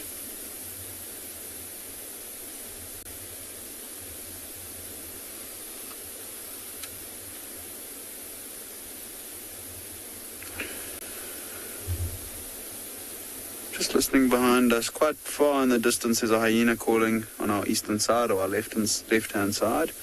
Sounds like it's calling from somewhere close to Auckland Camp in the Kruger National Park. And then there's definitely Impala's alarm calling behind us, far in the distance. Well, I say definitely, but at this time of year, you never really know until you see what they're alarming at. I mean, you can hear when they are in distress, when they are alarming at something like a leopard or a lion, but the noise they make when they're ratting are so similar that you'll get confused every now and then.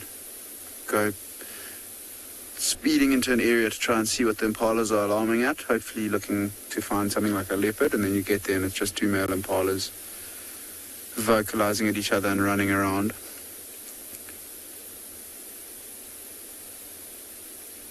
It's quite a large herd of elephants, and there's been lots and lots of elephants around the Timbavati River, and I think as it gets further into winter we're just going to see more and more coming about. On our tracks in the riverbed there's just big holes everywhere from where these elephants have been digging to get the nice clean cool water that sieves through the sand. I'm sure this herd of elephants must have had a drink at some stage today. Whether they drank at a waterhole or a puddle or the riverbed, we won't really be able to know, but I wouldn't be surprised if it was from the riverbed considering how close to the river they are. See that one coming out at the back.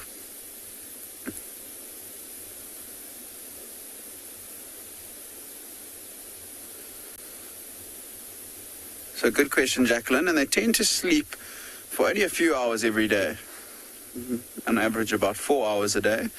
And you can imagine at night time for them, I mean, it is when all the predators are active, the lions and leopards, but they don't tend to worry too much about them considering how big they are. Even something like a lion, baby elephant, a lion might be able to catch, but usually with the protection of its mother and the rest of the herd around, they don't even try. So nighttime, you would think elephants, being daytime animals, would sleep, but they tend to feed a lot at night because it's nice and cool. So they tend to, look at the little baby coming in between the two there, that's quite cute. During the day when it's nice and hot tends to be the time when they tend to look to rest. And whether they lie down on their sides, for smaller elephants, bigger elephants might use a tree or a termite mound, which just helps them stand up a little bit easier. Excuse me. Lots of hay fever from all the dust that's around. But yeah, mainly during the day. I mean, sometimes at night they might sleep for an hour or two as well. So I think it varies, but depending on the specific elephant and how their day has gone. If it's been a cool day, maybe they'll feed more during the day and then rest at night. But mostly they'll rest during the middle of the day, the hottest parts of the day, and then a little bit at night as well. But I mean, they're feeding for about 18 to 20 hours a day. So not much time for sleep for these big animals.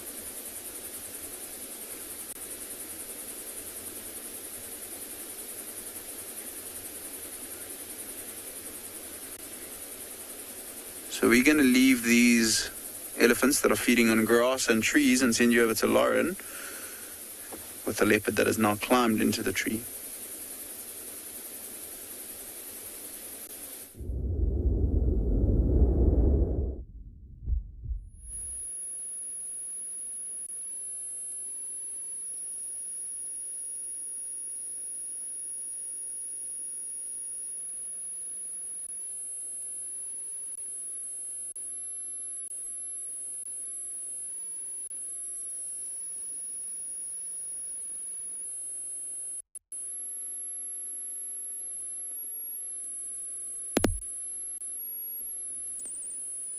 I don't know if I've made this worse.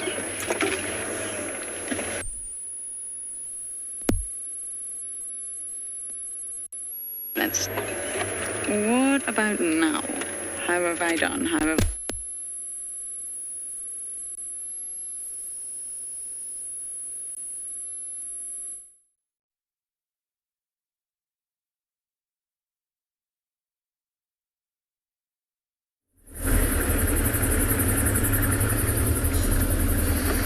So we have left that herd of elephants as we continue looking for any of the nocturnal animals that we might come across. We did have to sneak past one of the females that wasn't too close to the road, so it wasn't much of a problem for us. She didn't mind us at all, driving past with lights off. And at night the elephants tend to be very, very relaxed. Something of interest that we might find this evening, we're going to go and drive or we're going to loop around. You'll see we're going to turn right and then right again. There's an old airstrip on the property, and it's quite nice, open area. I think some of the herd of elephant might have moved around into that clearing. That's why we were thinking of looping around, as well as the fact that you might find something like a wildebeest or a zebra on the northern edge. They tend to prefer sleeping up the top. I've got I think it's a zebra there that we'll loop around and hopefully get on. But of more interest to us would be something like an African wildcat that you wouldn't really tend to see during the day. You'll only find at night time. Oh, that wildebeest, it was a wildebeest and not a zebra. And he is running away from us, so we won't be able to show you him. But let's keep going and see if the other animals, it looks like the zebra was also moved away. I don't know what frightened them. Maybe it was the vehicle looping around. I mean, you can imagine the night time for these animals is not such a fun time to be out and about because they can't see very well. And things like lions and leopards are getting active. So it is quite a nervous time for them, and they tend to be a little bit more jittery at night than during the day. But they do move into these big open areas where they feel a little bit safer. So they can at least see a little bit better around them. I mean, you can imagine if something's in a thicket, say an impala's in a thicket, and a leopard is able to stalk right up to it, it's a lot more vulnerable than if it's out in a big clearing like this, where it can see and hear a little bit better. So this whole herd of elephants is coming out into the clearing. So I'm just going to position the vehicle. I'm just going to turn the car lights off and just drive with them on the road so we don't disturb the elephants.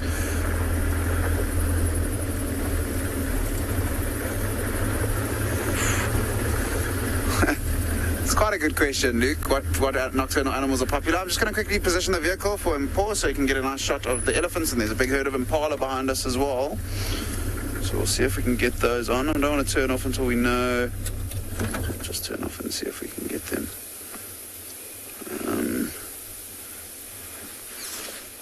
So I'll just shine the light quickly. There's 3 there. There we go, we've got them on. So popular nocturnal animals in Ngala. Obviously lions are incredibly popular considering the amount of lions that we have on this property. Ngala means lion in Shangaan. So lions are a popular nocturnal animal that we see here. I won't speak about too many of the other big animals, but white-tailed mongoose we tend to see quite often on their own at night.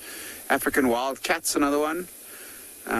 We do see serval and caracal, not very often, but we do see them around, and when we see those, guests get very excited, and so do us guides and trackers. We had a relaxed serval actually middle of 2 years ago in the winter time. I mean, you imagine in the summertime when there's long grass, it's quite difficult to spot the smaller nocturnal creatures, but when you do find them, it's very rewarding. And then I think a fan favorite, which we tend to see quite often in wintertime, are honey badgers. And they tend to come out, they're here all year round, but I think just when the grass is a little bit shorter is when we tend to see them more. Pangolin and aardvark, of course, but those two are very, very tricky to find. But when one of them is found, pangolin being that one, most of the guides are able to get through and see it, which is very, very popular animal on safari, especially for South African guests. And then aardvark, I think if you see it, you're incredibly lucky, but only one vehicle will see it. I don't think you'll be able to get there in time for a second vehicle to see it, unless you're right there, close to where the other guide finds it. And these 3 elephants are deciding now that they're slowly moving out of the old airstrip or out of this clearing on our right-hand side. And that baby is quite cute in the front. Chatting about babies and using their trunk, you can see that baby sort of managed to get a good understanding of how its trunk works. Again, moving it up and down, sniffing a little bit. Just behind them to the left, there's also an impala. It's come out this evening.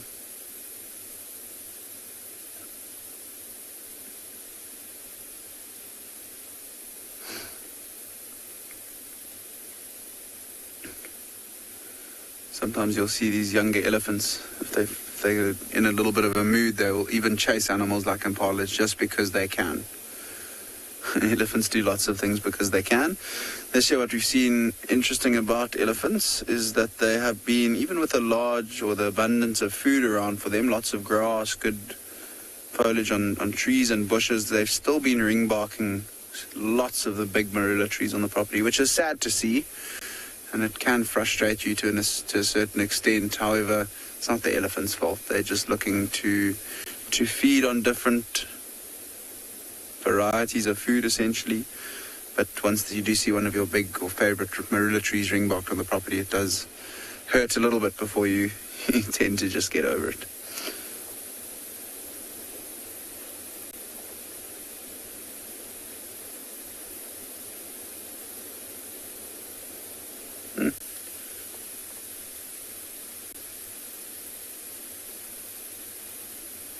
Very, very still now this evening. The wind is almost completely stopped or dropped. But we're going to try and continue on our way and see if we can find some of the nocturnal creatures. But for now, we're going to send you back to Lauren and her leopard.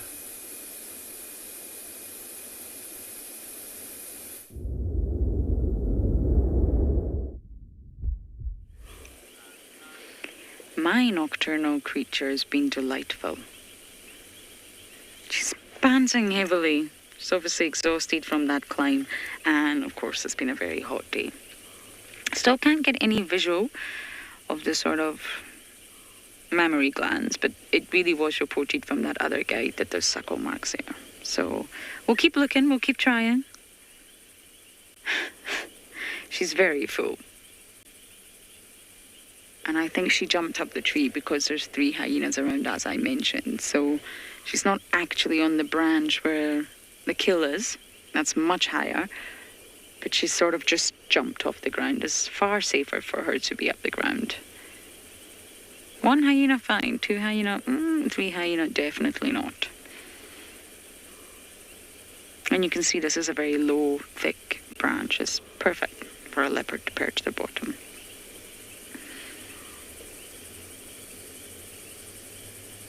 She's just checking her kill's still in place.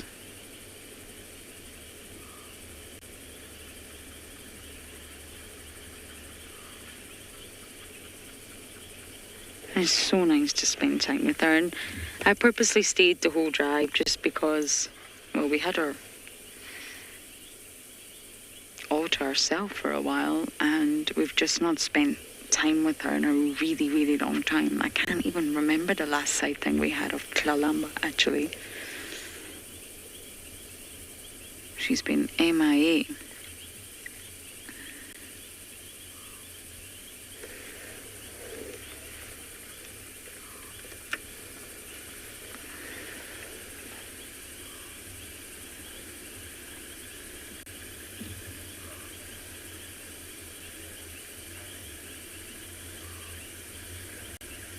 If she climbs the tree, I'm not actually sure what view we'll have of her. So I'm very delighted that she's decided to stay here.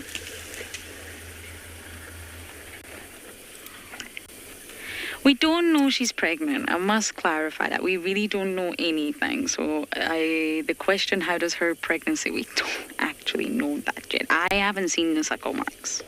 I'm just informing you of all the information as we go. But regarding any pregnancy in any leopard, that's why they have such a short gestation period. The gestation period is so short because of the fact they can't afford to be heavily pregnant for too long. And that's why their offspring, the cubs are born really altricial. And therefore, it means they're weak, they're blind, they don't normally open their eyes for anywhere between 3 to 5 days, and that's because they're underdeveloped. It's more important for a leopardess to get her cubs out of the womb and be underdeveloped and stash them away in a den for long enough until they can develop, rather than have a long pregnancy where she's really weighed down and she won't be able to hunt properly. So, I mean, the gestation period really is 3.5 months. 100 days. It's very, very short, of course, especially in comparison to a human. And therefore, that's the sacrifice between altricial young, underdeveloped, and precocial young, extremely developed. If she was to have a 9-month gestation period like humans, she would be so heavy, so large, and not able to hunt. And that would be completely against her own survival, her own fitness.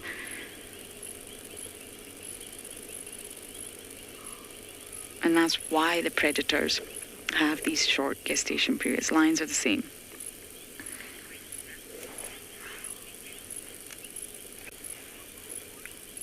Okay, I'm going to sit here just a little bit longer with Miss Kalamba, and hopefully we'll see her eating her kill.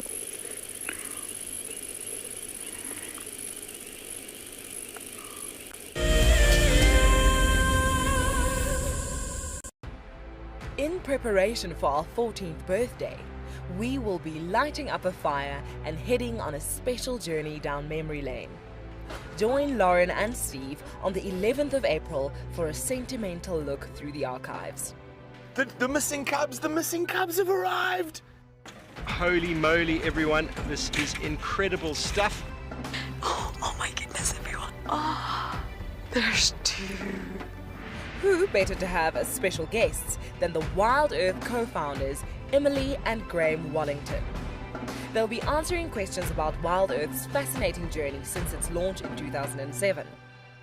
Following many requests, we've decided to make this event available to everyone, not just explorers. You do, however, need to be registered on the WildEarth.tv website. Join us straight after the Sunset Drive on the 11th of April for what promises to be a remarkable evening. Graham, I'm just going to see there's a very good place. I want to see if we can get good signal from there. That's where I'd like to. Welcome to dawn in the African bush. How cool is this? Can you believe it?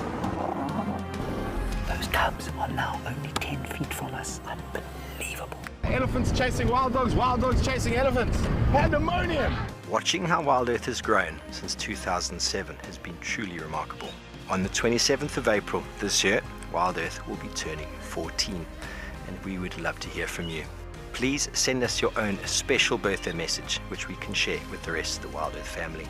Maybe you can tell us why you started watching WildEarth, what WildEarth means to you, or you could just send us a very happy birthday. Don't forget, when you want to film yourself, to hold your phone sideways to get the best angle. When you are ready, you can email your videos through to birthday@wildearth.tv. Hi, my name is Tristan Dix, and I am a guide here at Djuma Private Game Reserve for WildEarth. We love connecting you to the African bush, and we always look forward to all of your questions. If you want to ask a question on WildEarth, you'll need to register on the website. Once registered, go to our live safari page and submit a question below the live feed. Catch up with me on WildEarth.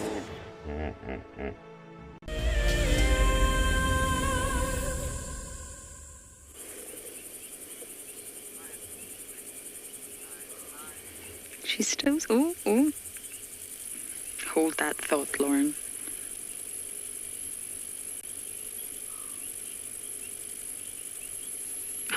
And up she goes. Of course, on the other side. What kind of view do we have from here, Morgan? Probably not a very good one. I can see her. Go up a little bit.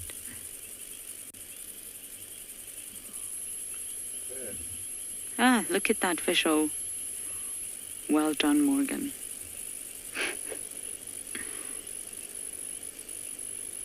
We can see you.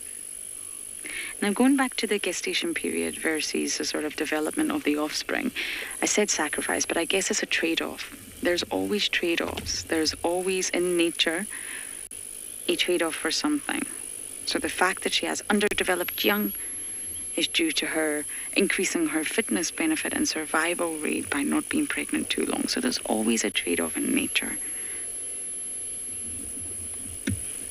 Key is balance. Whenever you're trying to work anything out about a species or an organism, think balance. Okay, I wonder if we can reverse a little bit. What do you think?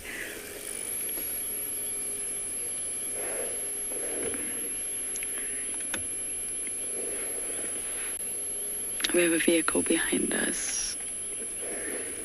Oh, we can see her. Morgan, you spotted the spots. Oh, she's a hungry girl. I'm glad to see her eating this impala.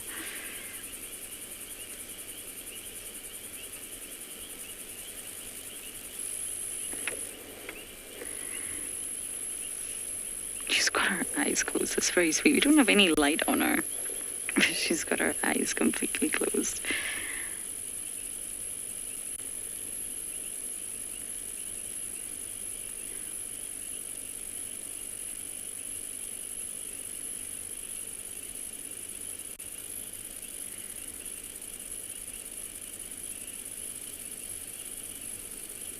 And you know, we're very close to our camp right now. We're very close to the dam camp, really. I mean, we're not too far into the Mulwati. So keep your eyes peeled on the dam cam tonight, and it's just so lovely to know that she's back within the heart of Djuma, where her territory really is. Tandy hasn't spent time on Djuma in so long. It's really Tlalambas now.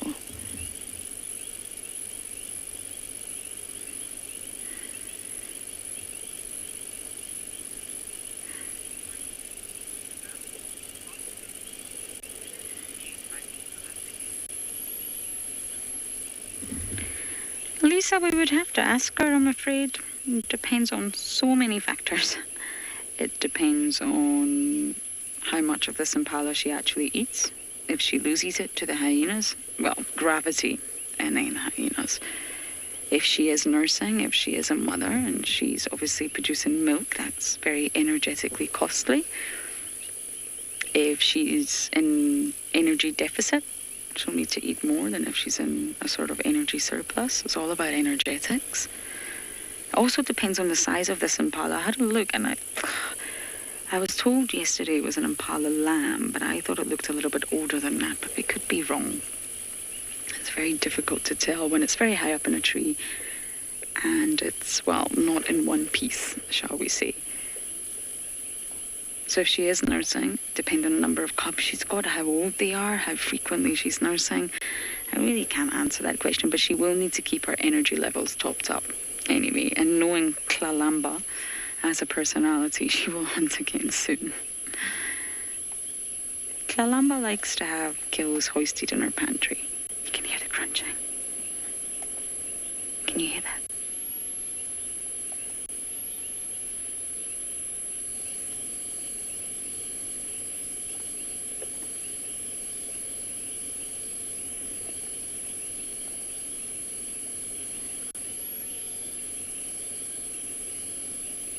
Can hear her crunching away.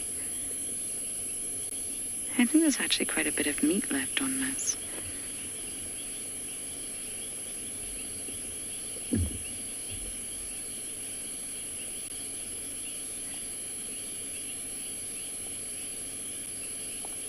I wonder if she's been spending most of her time in the Mulwati, and that's why we've not been seeing her.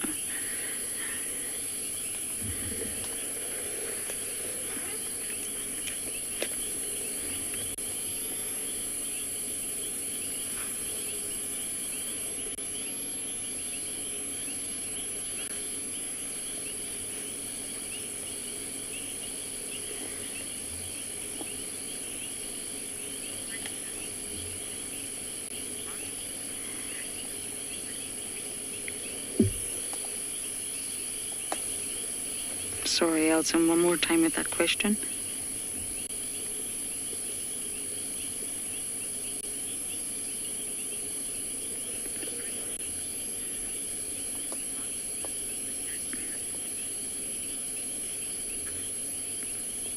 I didn't catch that name, but the kill is fresh. It's from yesterday. So yesterday morning we were tracking her, and the monkeys were alarm calling at the dam cam. We were literally just behind her, and of course she's being very, very secretive right now, I must say. And we saw the drag marks, so we followed her in, and we were working really, really hard into the area, and we found the kill, but no leopard. So she seemed to just leave it on the ground for some reason. I don't know why. And then we had some car issues, to say the least. So the story ended fast and furious there. But of course she came back for the kill, and eventually she hoisted it. And it's a good thing that she hoisted it naturally. If it was on the ground, hyenas would just come along and that would be it.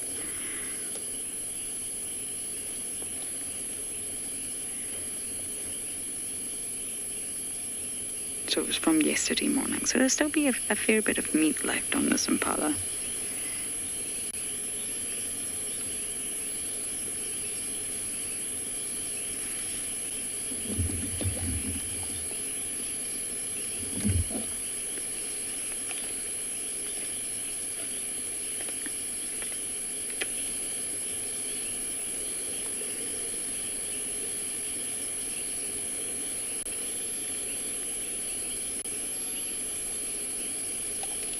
And my heart just filled up with so much love seeing her today, as I have not seen Kalamba in maybe a month and a half. And that's a long time. She's our dominant territorial female.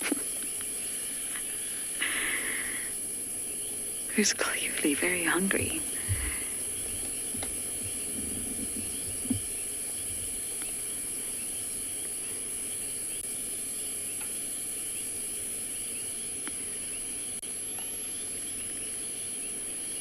But we may have to leave this sighting soon, I'm afraid.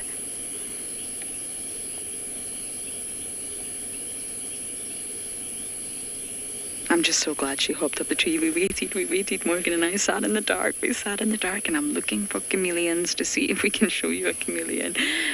And then, of course, she made an appearance and climbed up the tree.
Can you hear all the sounds of the night?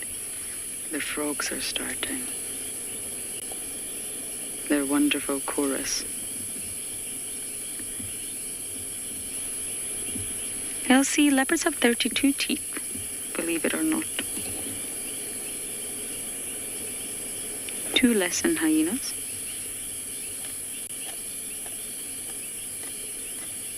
Hyenas have more teeth than leopards do. And humans have 32 teeth, so it's exactly the same as humans. Of course, they don't look like humans eat.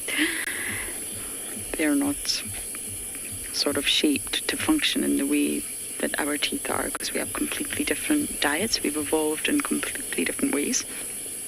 But they have 32. Okay, Miss Kalamba, it's been an absolute pleasure, but we are going to have to navigate out of this sighting because other people do want to come in.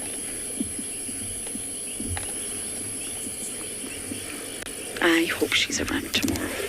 I really do.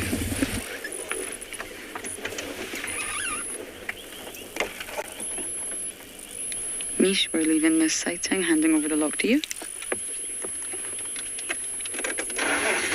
Okay, as I bumble off into the dark, leaving our princess behind, we're going to send you across to Nick, who's on a mission.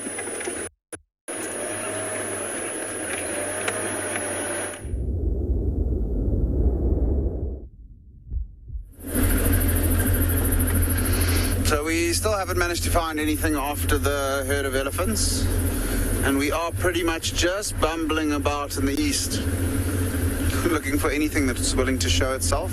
We are heading towards a watering hole that we're going to go past. I'm not expecting to find anything at the watering hole, to be honest. Maybe a few water thickneys, but just coming through the area, you never know what's moving around the area, around the waterhole, and no one really checked the eastern part of Ngala this afternoon. We did try to get here, but we were interrupted by too many interesting things. Black mamba and the elephants. So I'm sure most of you will know this watering hole that watch the show quite often. It's our prominent one in the east. The lions have been spending quite a bit of time around it as well. It's called Clara Dam. I've seen there have been a few hippos in here recently, but not as many as we had earlier on in the year. So I wonder where they've gone to. They wouldn't have gone to any of the other watering holes at Ngala because we haven't seen them in those watering holes. But maybe into the Timbavati River and then further east and north where the river flows into Kruger. There's some very big pools of water within the riverbed. And that might be where they have headed to. Considering the fact that that river was flowing this year, it was really, it's probably filled up all of those pools quite nicely for the hippos in the winter this year. The chance that we might come across a hippo out of the water as well, which would be rather nice to see. Just gonna have a quick look through here, just to check if anything is at the watering hole, and as expected, absolutely nothing. We'll keep driving, checking the east. We might drop into another little drainage line that flows into the Timbavati River and go and have a look what might be in there. I really am hoping, oh, I've just got a spider web in my face. I really am hoping that we are able to find something interesting. I'm not...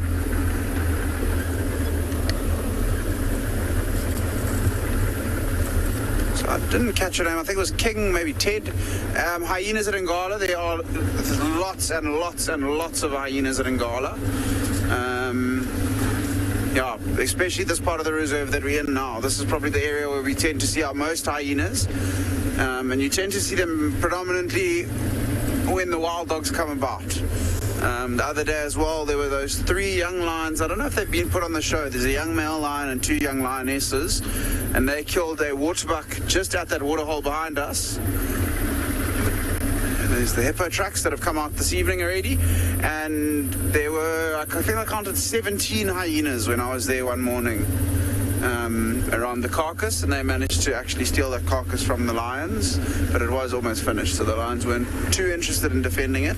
But there are lots of hyenas on the property, and I heard from Barney, who some of you might have remembered, he was mentioning today that he thinks he might have found a new hyena den on Ngala, which could be exciting. I haven't seen a hyena den. I mean, there's lots around, but I think some of us have been a little bit lazy, myself included, in trying to look for them. And also, you get sidetracked on safari when you've got guests with specific expectations. And if hyenas aren't a real major expectation, then you don't really tend to focus on looking for them. But as I mentioned, this part of the reserve, very, very good chance of finding hyenas. Open area as well. Surprised that there's no wildebeest or impala out in this part of the world tonight. But the area we're heading to, we're going to drive along this road, which is called Pivo Road, which means waterbuck in Shangaan, and we'll drive towards an area that we know as Buffalo Flats, where the 4 cheetah were seen the other day. I mean, those we're not probably looking for at night. We don't really want to sit with them at night time because we'll just bring unwanted attention to them. But if we do find something... Oh, we found another little friend here. So it is our second chameleon for the night. And we'll see how good Impo's camera skills are, if you can get it on. It's in a little bit more of an open area compared to the one that we saw earlier as well. So I'll just try and position the torch on it.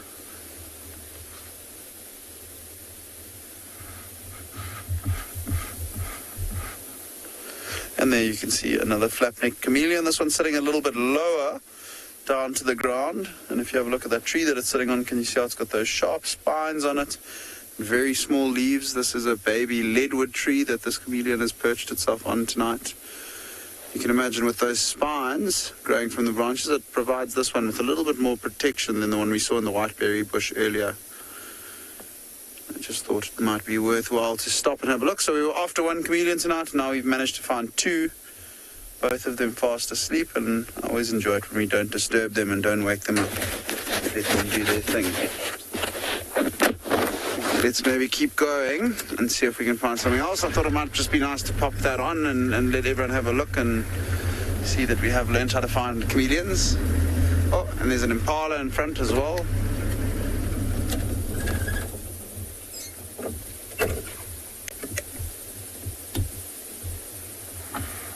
there's the impala bang in front of us. And Oliver's asking us a question if chameleons can blink.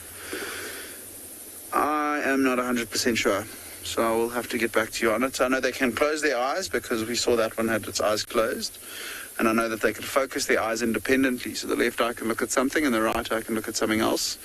And they can essentially zoom in as well. So they've got like sort of binocular vision. But blinking, I would guess that they probably can blink considering the fact that they can close their eyes. But they, yeah, it's an interesting question. I'll definitely have to have a look into that and get back to you. I did have a look in one of my books about black mambas striking, and it said, this was to Ian's question earlier, it strikes maybe about 1.5 meters if it's a big snake, so maybe a little bit less than what I said earlier. You can see this lone impala ram with his head down in the clearing. He's not too worried this evening about too much going on around him. He's continuing to feed as well. The fact that he's on his own might mean that he has been chased by another impala and hasn't managed to find a bachelor herd to join. We do see a lot of impalas in either females and they're young, with maybe one male in that herd this time of year, and then big bachelor herds with just lots of impala rams. But this guy's on his own tonight, which does make him a little bit more vulnerable. The reason why they tend to join up the males into these bachelor herds is because if there's 10 of them, there's 10 more eyes and ears than if there were just one of them. I enjoyed that impala scratching himself with his back right leg as well there. It's quite interesting to see.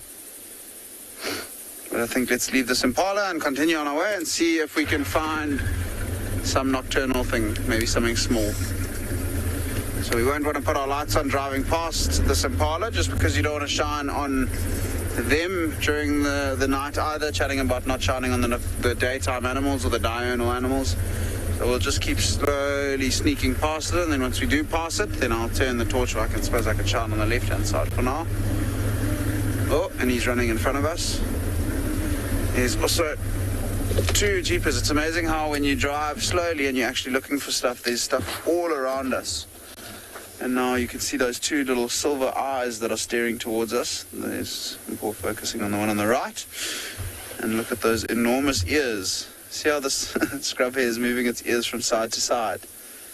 And you can imagine that's how the scrub hare is able to pick up on any potential threats around it.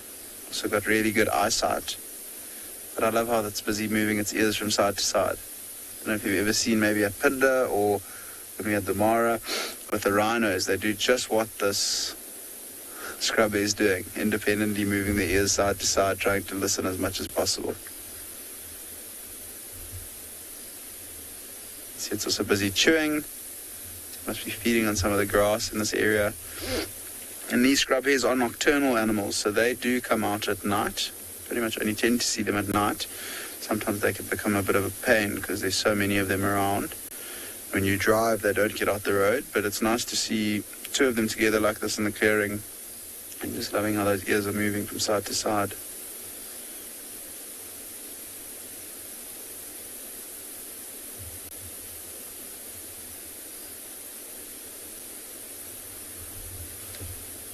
So I've had this question on WildEarth before. Scrub hares larger than rabbits. I think they're pretty similar size to most rabbit species that you get, maybe a little bit bigger, but then also pet rabbits that you get at home, sometimes people feed them more than they require and then they get bigger than what a scrub hare would be. But I think if they both were just feeding on the same things, the scrub hares are possibly a little bit bigger. I'm not too accustomed to different species of domestic rabbits or different species of rabbits. I do know that there are some that are bigger than others, but I think the scrub hare is pretty similar size to most rabbits that someone might have at home or in a little cage.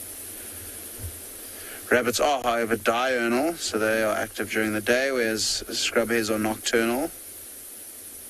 It's one of the few differences between them. Scrub hares, when they are born, they are also quite well developed. You can imagine being born out in this environment. If you're taking 10 or so days to be able to run and move around, then it's a good chance you're going to get eaten before you even start moving around. So they're able to move around pretty much from birth, whereas rabbits are not. Rabbits are, I think it's altricial when they're born without, or they're blind and they can't really move around for the first few days. And then rabbit babies, I think, are called kittens, whereas scrub hare babies are called leverets. So the scrub hare hasn't moved since we got here. It's just been sitting in the exact same position. Oh, and as I say that, then it starts to hop. Oh, look at it having a big stretch. Often an animal that is overlooked on safari. When we're trying to get back to the lodge for dinner, you'll see these scrub hares around, and because of timing, you tend to just drive past most of them. It's quite cool to watch them with the infrared technology and see just how they behave. There comes the other one. Maybe a pair of them, maybe a male and female.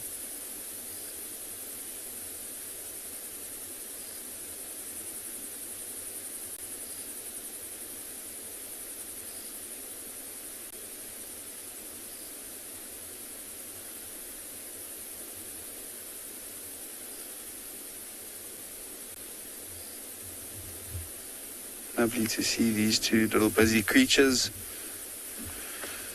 But I think let's keep going and see what other things we can find this evening. It's quite amazing though when you do start to look for everything that's around you, just how much is going on. Oh, I need to get back onto the road. Whether it's impala and then into scrub hares and then a chameleon in between, there's just so much around. So many different things that you can spot and enjoy. Oh, but we're going to keep heading towards this area where there's a bit more of a clearing, and we'll see if we can find something interesting along the way.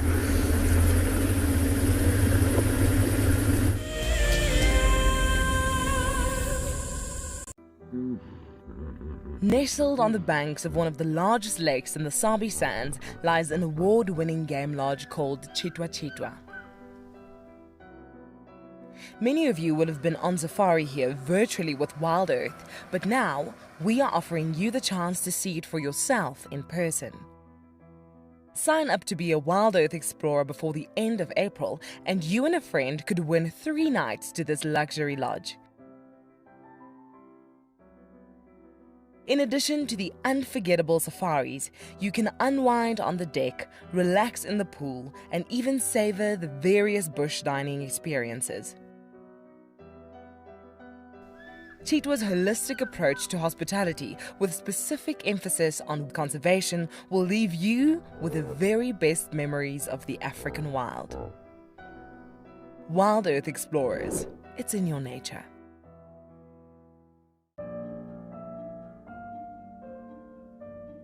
With a slew of potential dangers lurking, it's essential to be aware of your surroundings whilst walking in the wilderness. 20 yards away from one of the most endangered species. This is a big bull. What a moment, what a close encounter with an Ellie bull. He's just over here now. He's moved completely away. Being on a bushwalk and seeing a leopard, I mean, it's ridiculous to be this close to a leopard on foot and for him not to run is absolutely insane. How crazy was that?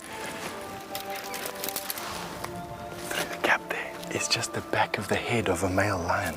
He is absolutely unaware that we are here right now. I tell you, seeing lions on foot, it definitely brings out the caveman in you, this little scared human being. I'm Nikki here at andBeyond in Ngala in South Africa. I love getting questions from viewers about all the small things within the environment and how it all is integrated with one another. If you want to ask me any questions, please simply register with the WildEarth website, head across to the Live Safari page, and then post your questions there. I'm looking forward to chatting to you on my next WildEarth drive.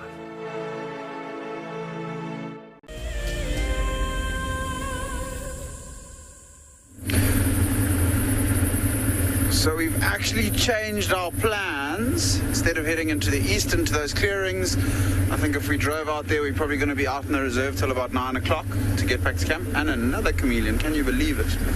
I think we're going to head back towards the Timbavati River and continue searching the area where this female leopard has been moving around. Maybe we'll get lucky with her.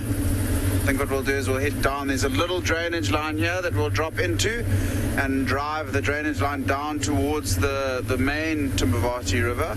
It's quite pretty driving inside the drainage lines, especially at night. You never know what you might come across. There's another one. No, keep going.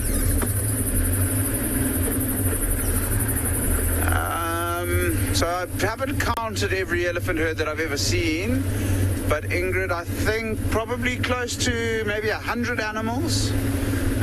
It wasn't on Ngala, it was in the Kalahari Private Nature Reserve, a different property or different reserve north of here, and sort of northeast, quite far northeast from Pridelands. In the wintertime it was in a riverbed or a river known as the Kalahari River. And yeah, I would say probably close to 100. I think there are people that would be able to top that, especially people that do safari in areas like the Chobe in Botswana. There I know they get enormous herds of elephants. But in the Kruger, I mean, you probably see big herds in certain areas, but around Ngala, the central part, Orpen towards Satara, rarely see herds more than even 40 animals. When you see a herd of elephants and there's 40 animals, you're very, very happy. But yeah.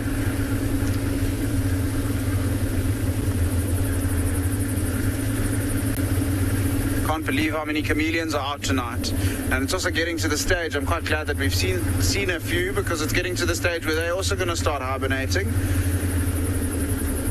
And when they start to hibernate, then they disappear, whether they go inside little holes in trees or just attach themselves. What they will sometimes do, I know it's a challenge for some of the rangers, but some of the trackers at Ngala are unbelievable at spotting them in the winter. They literally go flat against bark and go into this grey-brown colour, which makes them much more difficult to spot than when they're in the green leaves and they stand out.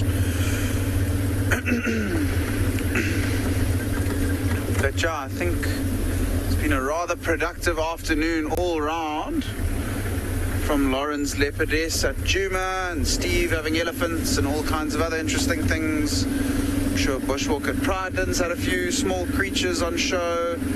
Phinda also performing today, and then at Ngala having the black mamba, the lions with the 3 cubs. It's been a rather enjoyable day, and I think tomorrow morning what we'll do is actually I'll sleep on it and maybe have a beer with the Paw, and we'll decide what the plan is for tomorrow. But hopefully more lions on the cards. And yeah, I just wanted to say thanks to everyone for joining us this afternoon. It's been really wonderful. Thoroughly enjoyed it. And have a lovely evening, and we'll see you tomorrow morning in 6:30 South African time.